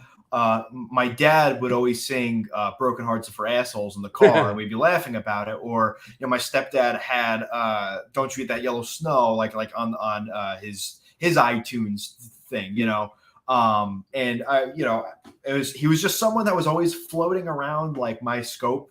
And then when eventually I had the capability to download music as a young kid, that was the first song I went to, is Broken Hearts Are for Assholes. And that really was like, this is hilarious. Like, what is this? It's so absurd. And, I didn't know much about him. And really, as I started to dive into art and really rediscover a lot of my love for musicianship and prog, because, as a young kid, when you get into hardcore, that kind of just becomes your life. You really just, it's just punk and the heavy parts and the fast parts, and that's it, simple chords. But there was always a part of me that was always just like, I know that like I was meant, not I want to say meant for more, but meant for to open my mind a bit.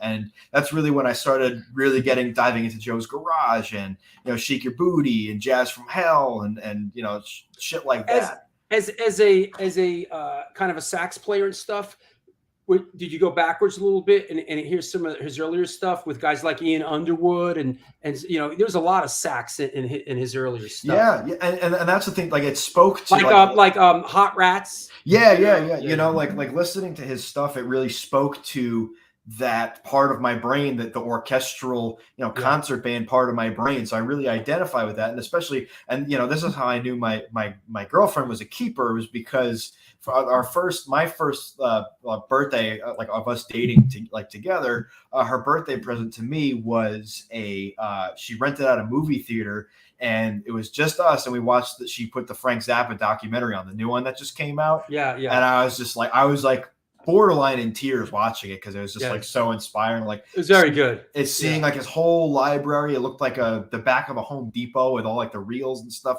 He had like ladders, just seeing that whole thing. Like, and it wasn't just the Joe's Garage era. It wasn't just the eras that you knew him for. Okay, maybe Valley Girl and stuff like that. Yeah. But it was all about like Mothers of Invention. And then after, like, kind of when he fell off a bit and really just kind of went to his quarters with all of his synthesizers, and when he got sick. Clavier, yeah. Yeah, like it was really just very inspiring to see. And it wasn't really super glorifying of him either. Like, a lot of them were just like, he was kind of a fucking dick. Well, that's what they call in Hollywood. That's called a Valentine. Yeah, like when someone does a documentary or a love letter. You see some of these documentaries, and like, it's the person that they're doing it about is involved in it, and it's a bit of what they call a Valentine. Yeah. But the Zappa thing. Zappa was a very unique artist, and he's one of the artists that I saw play a bunch of times. It's amazing. As a matter of fact, I dug this out. Here is a stub from November 1st, 1981. This is one of my stubs. Wow. This is Frank Zappa at the Palladium on 14th Street in New York City. Holy and shit. I saw Zappa a couple times, I think 5 or 6 times, because he only toured like once every couple years. He wasn't a guy that was out every year, because he paid his band and the whole bit. So he came out like once every 4 years. He would tour 4 or 5 years. So, I saw him a bunch of times, but he was one of the artists that he's one of the artists that I really miss. There's people. If there's 3 artists I really miss: Frank Zappa, Joe Strummer, and Jerry Garcia. They were like huge artists in my world, and the Clash was my favorite band, and Joe Strummer just but Zappa was a real a fearless artist, and I found a lot of find a lot of inspiration in him, because he just he was talking about hardcore and punk. He did it himself. He didn't wait for a hand. He did it all, and he was multifaceted. Music, art, all that stuff. 100%, and that's really like when I really started to dive into who he was as an artist. Like, it really it really spoke volumes about like even just how I approach my process. Like I really related so much. He actually also passed away a couple days before I was born. So, you know, I'm not saying anything. I don't know if you believe in reincarnation. No, I'm just kidding. But when this is something interesting. I remember when Frank Zappa died, I was driving somewhere. I was alone, and I heard the news, or I must have heard it on the radio, and I pulled over, and I was really upset. You know, and the cops pulled up next to me, and they said, "Is everything all right?" And I said, "Yeah, Frank Zappa died." And they just looked at me like, "Who?" What? It was like, I'll never forget that. I actually, I guess to maybe jump sort of same context. I remember exactly where it was the day Peter Steele died. And that was like right at the tipping point of me really getting into them as a band. I remember a boss came down into the gym locker room and goes, "Dude, you know Peter Steele from Type O Negative died." I was like, "Oh shit, I love that band. What a crap." You know, like I was bummed out for the rest of the day. I told you one of the regrets that I have, you know, in this music video era is that, you know, I didn't keep the dailies, the outtakes, you know, and I had them for a couple years. But I had VHS with all the outtakes of Type O Negative Black #1, with Onyx Slam, with the Biohazard stuff. But you know, I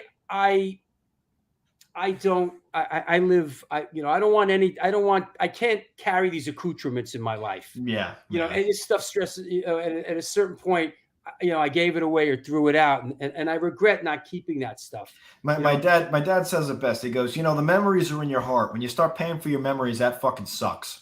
Yeah, I'm like, yeah, it makes sense. yeah. Let me ask you about fill us in on Cauldron of Burgers and what that entity is and how it serves you. So I guess backtracking a bit to when I was really when Soda Bomb broke up, and that was like my band that I really thought was going to be like the rest of my life. I really needed something to like kind of I guess throw myself into, because like music at the time really wasn't doing it for me. You know, I had to figure something out. And as I saw that the band was crumbling, I was like, you know, I used to love comics. Like, why don't I just, you know, go to a comic book store? And so there's a place in Huntington, New York called Escape Pod Comics, which I still go to if I do go buy comics. And I just started kind of, did the power go out again? Uh-oh. But I guess I'll continue the story. This is crazy. But for the viewers at home, oh, there you did the power go out? No. I was giving you the stage, bro. Oh, okay. All right. So where was I? I was going into comic book shops a lot, and I started, you know, and I'm the type of person, if I see something that interests me, I'm like, well, I have to do that, you know, like I just have to try it in some way, shape, or form. And I started buying a lot of comics, a lot of graphic novels, and I really got into it. I was reading a lot of the current Image Comics stuff, a lot of Dark Horse, not really much Marvel and DC. It was a bit overwhelming, you know, and it's always been that way for me. I feel like I never had a good entry point aside from the classics. So even to this day, I really kind of don't really spend much time reading those, but I gravitated towards the independent part of comics. And I knew that zine culture was pretty big where I was around. And, you know, I just knew that underground comics and hardcore and punk had sort of this adjacent or this parallel lane, or these two parallel lanes. Rather. Sure. So, you know, and I've been a lifelong doodler. You know, even when I was a kid, I was always drawing like Beavis and Butthead like esque characters, and I was always drawing Dragon Ball Z like characters. So I'm like, you know what, why don't I give this a whirl? And you know, I started drawing some stuff and posting on Instagram, and a couple were like, "Oh, this is pretty cool. You should make an art account." And this is back when Instagram was like usable, you know, like, and not like completely overrun by algorithms and crap. So I started what's it called? Really like I made an art account, and I wanted to make like a name for myself. I really like Neck Face and people like that. Like I wanted sort of like a pen name or a moniker or some kind of other thing. Sure. So it was 2016, and I started sitting. I was starting to really brainstorm and like sitting with the idea of like making an art entity of some kind. And I was listening to in my work van, I was listening to a song called "A Cauldron of Hate" by Cannibal Corpse, and I was eating a burger, and I'm kind of just like, I had one of those just like kind of moments, and then I'm like, Cauldron of Burgers. All right, that's it. And from then on in, it's really been one of those things that I've just kind of took it and ran, and I've really just yeah. I mean, I was checking out the website, and it's really well done. It's really laid out well and informative and intricate. Do you do that website yourself? Yeah, it's always ever changing too. Of course you do. Yeah, like I don't know, like part of it is that I don't have money to pay people, and so like right. so. But a lot of it is too. It's like I like acquiring skills, and this is actually when I was in Old Westbury at college in school. I really was I love painting, and I haven't been painting as much in recent, like since I graduated, but I really want to get back into it, but more with like big pieces, like because that's like a 7-foot tall piece. Those two. What about is this? I can't tell. Is this a big one? No, that's on a relatively it's like a medium-sized canvas. I think it's like 36 by like 24 by 36 or something like that. And yeah, I like. So I really wanted to start as being a cartoonist when I did Cauldron of Burgers, and I really wanted to make independent comics. And that was like 2016 to 2018. I was really trying to find my style. 2018 was when I did my first zine, which was Cauldron of Burgers Volume 1. And that was just all black and white cartoons about just like weird slapstick humor and like eating shit and, like whatever. And it wasn't until I got to art school that I discovered how much I love painting. And that was actually at the Living Gallery. This picture is the Living Gallery in Bushwick. There was a group show, and I ended up making that piece in the same space that bigger one was in. And then I just brought it to Bushwick and just stuck it on a wall. Here's another one that I really like. It's well, this is a nice shot right here. Let's just put this up just to give people some perspective of your work and yeah, this is cool. So this is actually the entirety of Burger Salon, which was my senior exhibition. And it was during the pandemic, so obviously we couldn't present at the school gallery. This is actually my girlfriend owns it's a tattoo shop / art gallery on Long Island in Huntington. So that actually right before they opened up, these walls were bare, and I needed somewhere to present the work. So I'm like, hey, listen, can I just nail these on the wall just to get a picture for the online exhibition? And she was like, have at it. And we sat there, we curated the whole thing together. And really, it was. I was so happy with how those came out, because I had to follow up this, and this was a huge piece that for my tutorials. And actually, there's a funny, a hardcore related story to these pieces. That, and then those ones you sent before about the Todd McFarlane influence.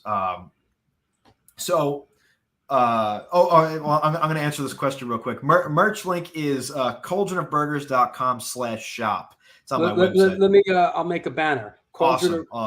www.cauldronofburgers. cauldronofburgers.com/shop. And that's, you could buy digitally some of my comics. You could also buy my latest comic, which is a compilation comic of all like little comic strips and stuff that I do. Also, the John the Movie cassette tape is available there. Is that it? Is that Cauldron of Burgers? Cauldron with an O. Got it. All right. So funny enough, when I was doing these pieces, I was really starting to dive into, I guess, and study like Krishna faith. Not that I really can identify as a Krishna guy, but so Rule Them All played with Shelter at St. Vitus back in December of 2019. Sure. And St. Vitus is, they got Baphomets everywhere. There's pentagrams everywhere. But then you just see these 4 monks in the orange walking around, because of Master Ragu. And so they end up walking up to me and they're like, hey, listen, like, could we like talk to you a little bit about Krishna faith and like maybe maybe just get you in on this information that we have. And I'm like, and I'm a yes man, like I said. So I'm like, yeah, why not? Yeah, fill me in. So they're talking about all the stuff, and they're like, listen, we have this bundle. It's got a Bhagavad Gita. It's got a couple other books. for $11, it could be yours. And I'm like, I pulled that in my pocket. I was like, I have $4 in my pocket. I will give you this, and you could give me whatever you feel is necessary at the same value. But if I had more money, I'd give it to you. And they just gave me the whole thing and gave me a hug. So from reading but that's when I really started going on this whole series, which is Forms in Pursuit of Absolute Truth. So I was reading those books that Raghunath's monks gave me, and I made this whole thing. It's really a sort of just a commentary on, it's just existential, spiritual kind of stuff, Cool. Let me take my last sponsor break. Okay. And we'll come back and we'll take some questions from around the world. All right. All right. Sounds good to me. Here we go. There you are. This is the New York Hardcore Chronicles Live. As you know, we are sponsored by New York Hardcore Comics, DTFM Vinyl Distro, the Texas Silver Rush, Generation Records, 126 Hardcore Clothing, Grunge and Grind Soap Company, DeWolf Publishing, and, of course, Vlad and Organic Grill. It's a vegan restaurant now located in the West Village of New York City at 133 3rd Street, right next to the Blue Note. Featured in New York Magazine, New York Times, and Veg News, their dishes have won numerous awards, including Best Goddamn Veggie Burger. They make their own cheeses, sausages, and burger patties, and every dish on the menu could be made gluten-free. This year, they're celebrating their 23rd anniversary, and they're all about having a great time while enjoying amazing, clean food. They have now fully reopened for business and look forward to seeing you. Get in touch with them. Order some great food at www.theorganicgrill.com. Come on now, Mike. Mike Tittle, Grunge and Grime Soap Company, are a handmade soap and skincare company with a rock and roll spirit. Based in Nashville, Tennessee, they combine their love for rock music and their love for creating products that are good for your skin and good for your soul. Since 2019, they have been creating high-quality, natural, handmade soaps and skincare products with ethically sourced and sustainable ingredients. They give 10% of their net proceeds to local and community outreach programs. Visit the website, www.grungeandgrind.com, and enter the code DREW, that's DREW, to get 20% off your first order. Last but not least, 126 Hardcore Clothing is a streetwear brand for restless individuals who don't compromise. They're about being positive, spontaneous, and true to yourself. For years, they experimented with several printing methods and materials and collaborated with a large number of designers and illustrators, always giving room for fresh perspectives while retaining the hardcore attitude. Get in touch with them. Ramp up your game at www.126hardcoreclothing.com. Want to mention, did we do the next 4 shows? Just a heads up, let me clear the deck so we can talk about this. The next 4 shows will be on Sunday, August 28th. Jerry A. from Poison Idea will be on the show by popular demand. Wednesday, August 31st, Angelo Moore from Fishbone and Aaron Collins, formerly of White Trash, currently of Butterbrain, will be on the show. Sunday, September 4th, from Scream, formerly of Wool and the Foo Fighters, Fran Stahl, and then, of course, the legend on Wednesday, September 14th, Don, the one, the only Don Fury will be on the show. If you don't know, if you are a patron, if you are part of this thing as a patron, don't know if you knew this, but the book, The New York Hardcore Chronicles, Volume 1, 1980 to 1989, is free. If you are a patron, just let me know. Also, Incendiary Device Patch, if you want one, to all patrons. Come get some free shit. Everybody likes free shit. Come get some. Drew, do you have a P.O. box? No, I don't have a P.O. box. Why? Do you want to mail me something? You can mail it to my apartment. I don't have a P.O. box unless you're going to send me an incendiary device. Send me a message, Alan. I'll give you my address. That said, Bowery Electric shows August 14th, September 11th, October 16th, November 13th. Adrenaline OD show, Bowery Electric, November 4th. But you know what? If you are not if you are not a patron and yet you still want this book, it is available at www.stonefilmsnyc.com.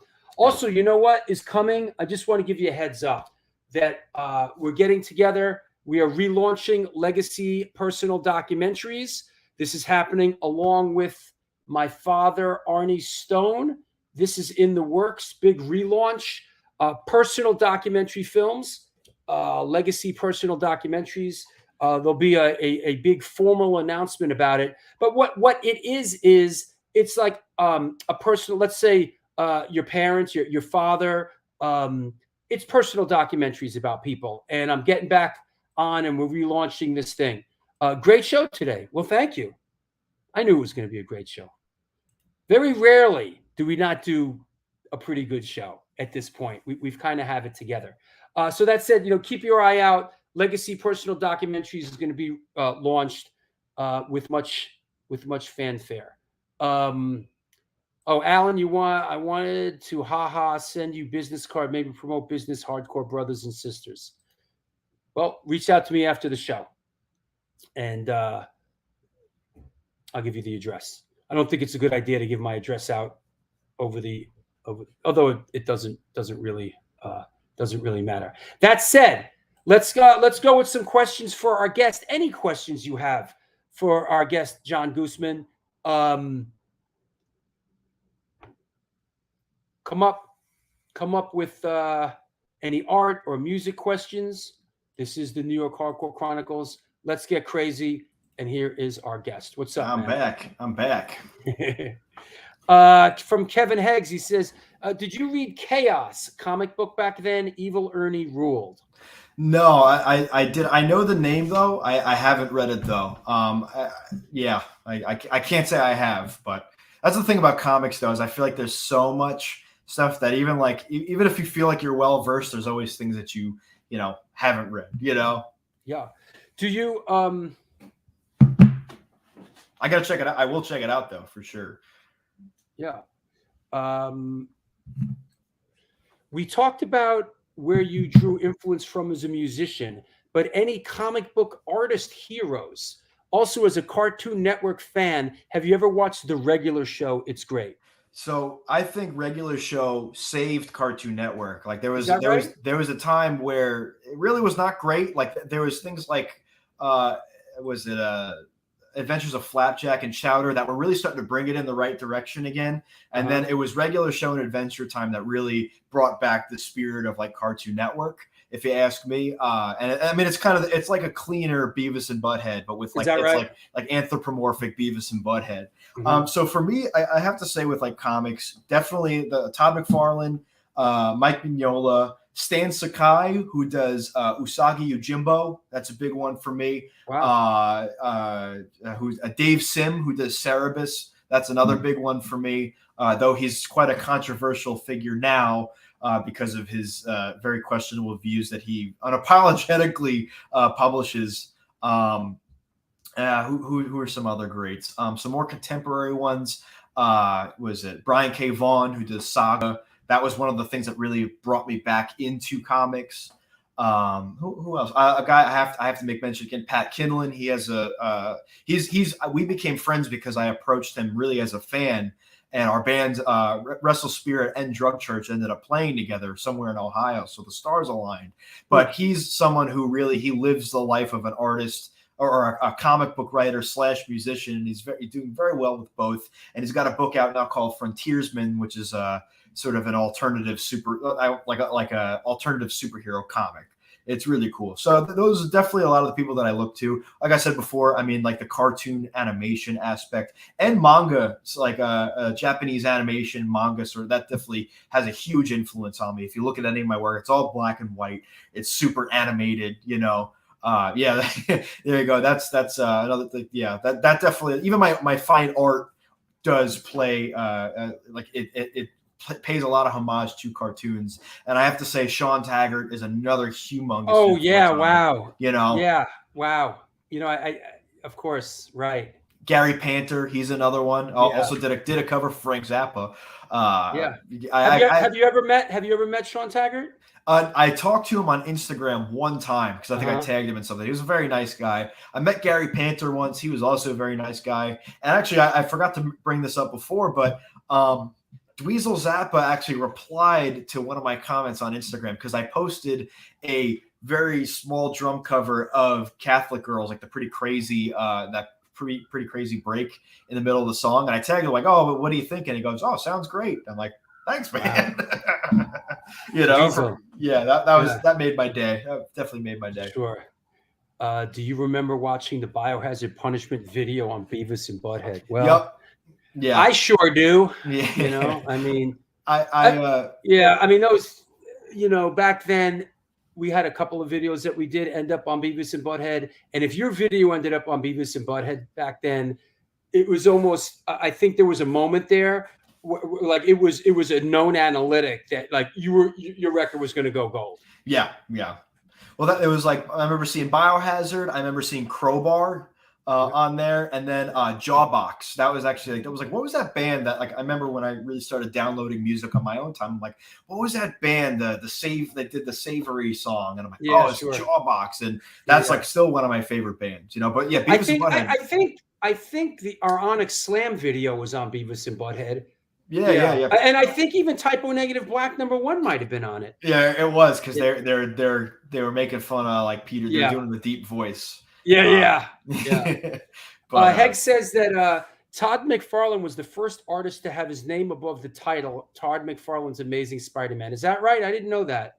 Yeah, he revolutionized Spider-Man. Like he really, and part of his story was that Marvel didn't want to. They wanted nobody telling them what to do. Sure. And he had all these great ideas, and eventually they finally let him through.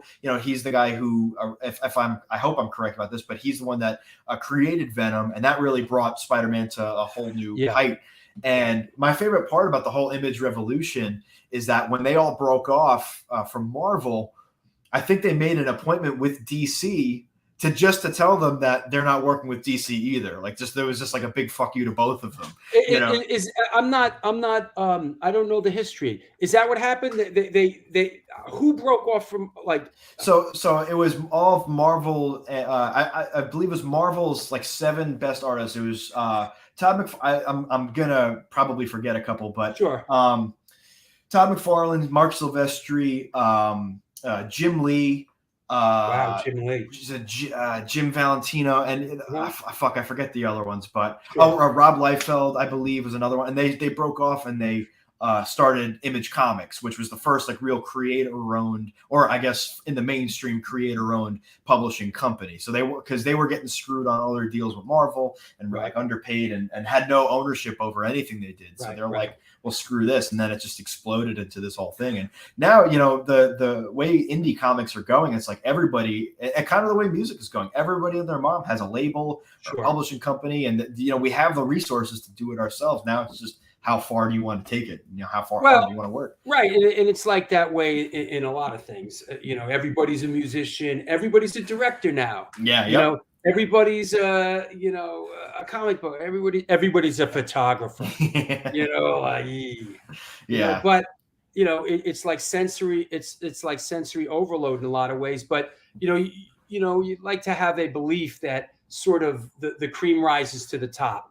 Yeah, for sure. There's a lot of crap out there. Yeah, there's and that's what I always tell people. I'm like, we live in such a crazy time where you can do everything yourself. You don't need to really, honestly, you just need a wad of cash and not even that much cash, and you could really make a lot of things happen. But now you're in competition with the entire world. Everybody's got something they want to do.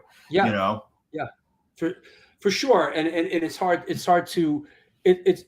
to, I mean, I guess it's always been the case, right? It's hard to come up, we strive as artists to come across with something new, refreshing, and unique. Yeah. And 100%. Yeah. So that's that part of it. And we were fortunate enough with this show to sort of be at the right place at the right time and created something that didn't exist before. And I was telling my girlfriend all about our conversation yesterday, because a lot of what you do is really the model of how I really aspire to do all this, like the things that I have going on. So like to hear it, like really directly from someone, just to be like, yeah, well, it's possible, It is, and it really was very inspiring to me. So I really appreciate you having me on it. And I have to say this too, is that like I'm very fortunate in like the fact that I get to sort of always end up in line and in the lineage or in a roster of a bunch of legends. All these people that you're mentioning on the show. I mean, you've had Brian Baker on the show. You've had Evan Seinfeld on the show. You've had a lot of people on the show. Even come Don Fury. All these people coming up, and like I'm like me. It's an honor. And I forgot to plug this at the beginning, but kind of in the same vein, Rule Them All actually just recently put out a split with a band called Kill Your Idols. It's just a legendary Long Island and kind of national, global hardcore band. Their contributions to the culture really are incredible, and like just to see their roster of splits that they've done, 7 seconds. Here it is. How did this come about? We asked. Richie actually, he was just like, it's a shot in the dark, but why don't we see if we can why don't we see if Kill Your Idols would be down to do a split? Because, they've done splits with all of their heroes. Why don't we try and, see if they're down? And of course they were, and this is the first music they're putting out in 16 years. So to be a part of like that, and like, even like I said, their list of splits that they've done with other people, 7 Seconds, Nerve Agents, Crime in Stereo, Good Riddance, and then us, it's like, it really is really an honor, and it's amazing. And it's a kind of like, this is sort of something we were talking about too, and it plays into the way the internet is going. Like the internet, I feel like a lot of people want to prove that they were there to do something. And for me, I'm like, I don't give a fuck, because I was there, and I was there to experience it. I know that, when the time comes, I'm going to die with this life of like really rich experiences. And this is one of those things. Like I remember walking home from school. It was about a 40-minute walk, and my playlist had Kill Your Idols on it. It had Gorilla Biscuits on it. It had Bad Religion on it. Like all kinds. I was listening to all this fast music walking home from high school, and we got to split with Kill Your Idols. We got to play with Gorilla Biscuits. We've gotten to do a lot of really cool shit that, in a lot of ways, I feel undeserving, but at the same time, it's like I work my fucking ass off. So I don't give a shit. Listen, the guys like Brian Baker and Evan Seinfeld, they're old friends of mine. Yeah, and I've known those guys. I've known Brian Baker for since Minor Threat and all that. But this show's not just Old Timers Day. You know what I mean? It's like, and it's important to me, personally important. Like I like hearing from fresh artists. Like, not that the show's routine for me, because it's not at this point. Yeah. But it was exciting to have you on, because I'm not that familiar with your work. Yeah. But so that's challenging and exciting for me. And I'm looking into it. And as I'm delving into it, it's like, wow, I like where this, this guy's wearing a Zappa shirt. We got this. I like where this guy's coming from already. And I really enjoyed, I really enjoy your music, man. I appreciate that, man. I really do. It really, John the movie, I like your sense of melody, and, I think you're doing good stuff, man. So, just it's something I've said this, and as we wrap it up here, I've said this. Wait, here we go. Here's a question from Chucky Brown. Can he speak on playing a live set on NYU's Crucial Chaos FM radio show, college radio station in NYC? Yeah, that was awesome. That whole thing was really cool. That was I think Ricky set that up, because the PR guy that was doing the whole I guess album cycle for I think he was like the actual guy writing out our bios and stuff, and really typing a lot of the stuff out. He was actually the host on Crucial Chaos, and obviously it's not like the classic one, but I think they brought it back. Sure. Like people were trying to resurrect the whole thing. Sure. And I mean, it was an incredible experience, honestly. Like, really. Did you play live in the studio? You go. We did it in I think we did it in like 89 or something. Yeah, and like it's just another one of those things. I'm like, there's definitely a lot of things like why us, but also I'm not going to question it because it's like, you know, like you have legendary bands doing Crucial Chaos, you know, and like for us to be able to do that, it was just a really amazing time. And it was like, yeah, like setting up in a radio station and doing the interviews. And, you know, we actually played with Crown of Thorns and Killing Time the night before that. So I was trying to keep my voice like relatively not destroyed for that. But I hear you. It was a really cool experience. And then we like went out and like, you know, we got Bappiano's after that in the city, and it just felt like one of those days like, wow, like this is a really productive day. That's great. Chris Hoffman says, I checked out Soda Bomb during the show and loved it. Thanks for sharing. Oh, I appreciate that. You know, that was a really very fun time in my life. It was very just like, you know, that's when you have wide eyes and you're getting all this opportunity as a 19-year-old, 20-year-old kid. Sure. And funny enough, just to speak on what I've been talking about for the last couple of minutes, like we actually got an opportunity to tour the Vice office in Brooklyn because Dan Ozzie of Noisy really enjoyed the band. And we got a whole tour where you saw Vice records. I stole one of a Vice coffee mug, and some guy walked up to Dan and he was just like, hey, like who are these guys? He goes, oh, this is Soda Bomb. They're like a band. They put out a record I really enjoy. And he was just like, you never have bands here. He goes, what are you talking about? Like, I always have bands. He goes, no, who have you had here? He goes, Alkaline Trio and Guar. And I guess these guys. I'm like, okay. Wow. You know, so there you go. Great. Yeah. Hey, you know, just upon our parting here, you know, I think I've brought this up on the show many times, and I believe it speaks to artists like yourself and myself, and it's sort of an ethos that I live by. And you know, I'm not the biggest Andy Warhol fan. I mean, but you know, I certainly, you know, I'm not a fanatic, but of course I can appreciate him. And I'm paraphrasing here, something where he says something like, you know, go out and make great art, and while the people are out there discussing and critiquing and trying to, you know, and talking about it, go out and make more great art. Yeah. And that's how I live my life, man. I just keep running at it, man. I just run at it. And, you know, people don't like it. People like it, but I do it for myself.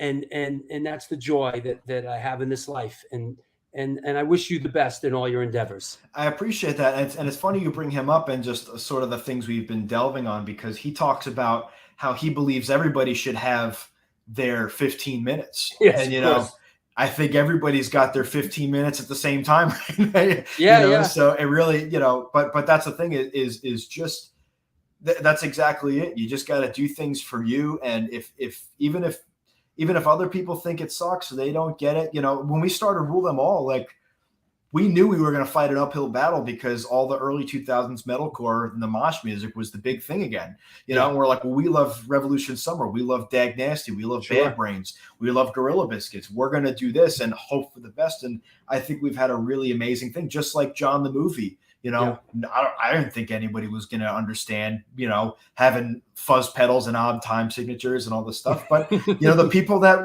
enjoy it and see it really enjoy it, you know, and that's exactly it. I do it for myself, and I do it so that I can connect with other people and so that they can hopefully see what I do and not copy what I do, but get inspired to do their own thing. And that's like really the big thing. If I can make an impact, like I don't need a lot of money. I don't need, you know, all the fame in the world. I just want people to see me and be like, I want to do what he, not what he does specifically, but I want to do it how he did it, you know, and find my own thing, you know? Yeah, absolutely.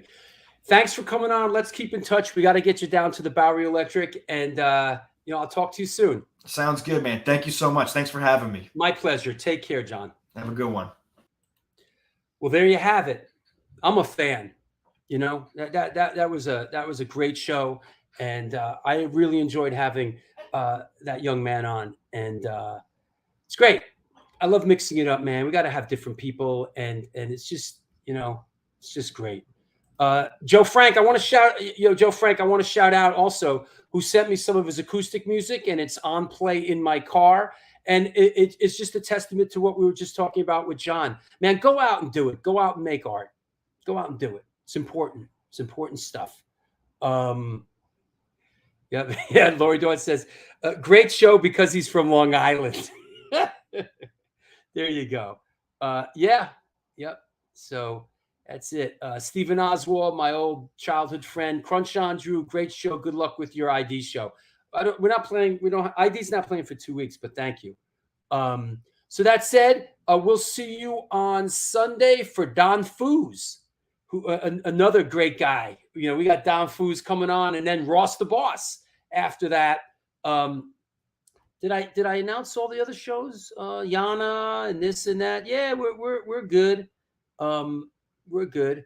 Actually, I'm going to the recording studio, back into the recording studio tomorrow. I'm doing vocals for the Incendiary Device record. There's Tristan and Sean in the studio, and looking forward to. I got a big vocal day tomorrow. You know, screaming my brains out. Ah! You know. So that said, yeah, we do have plenty to look forward to, John. Thank you. So I'll talk to you guys soon. We'll see you in a couple days. Until then, do good things and good things will come to you.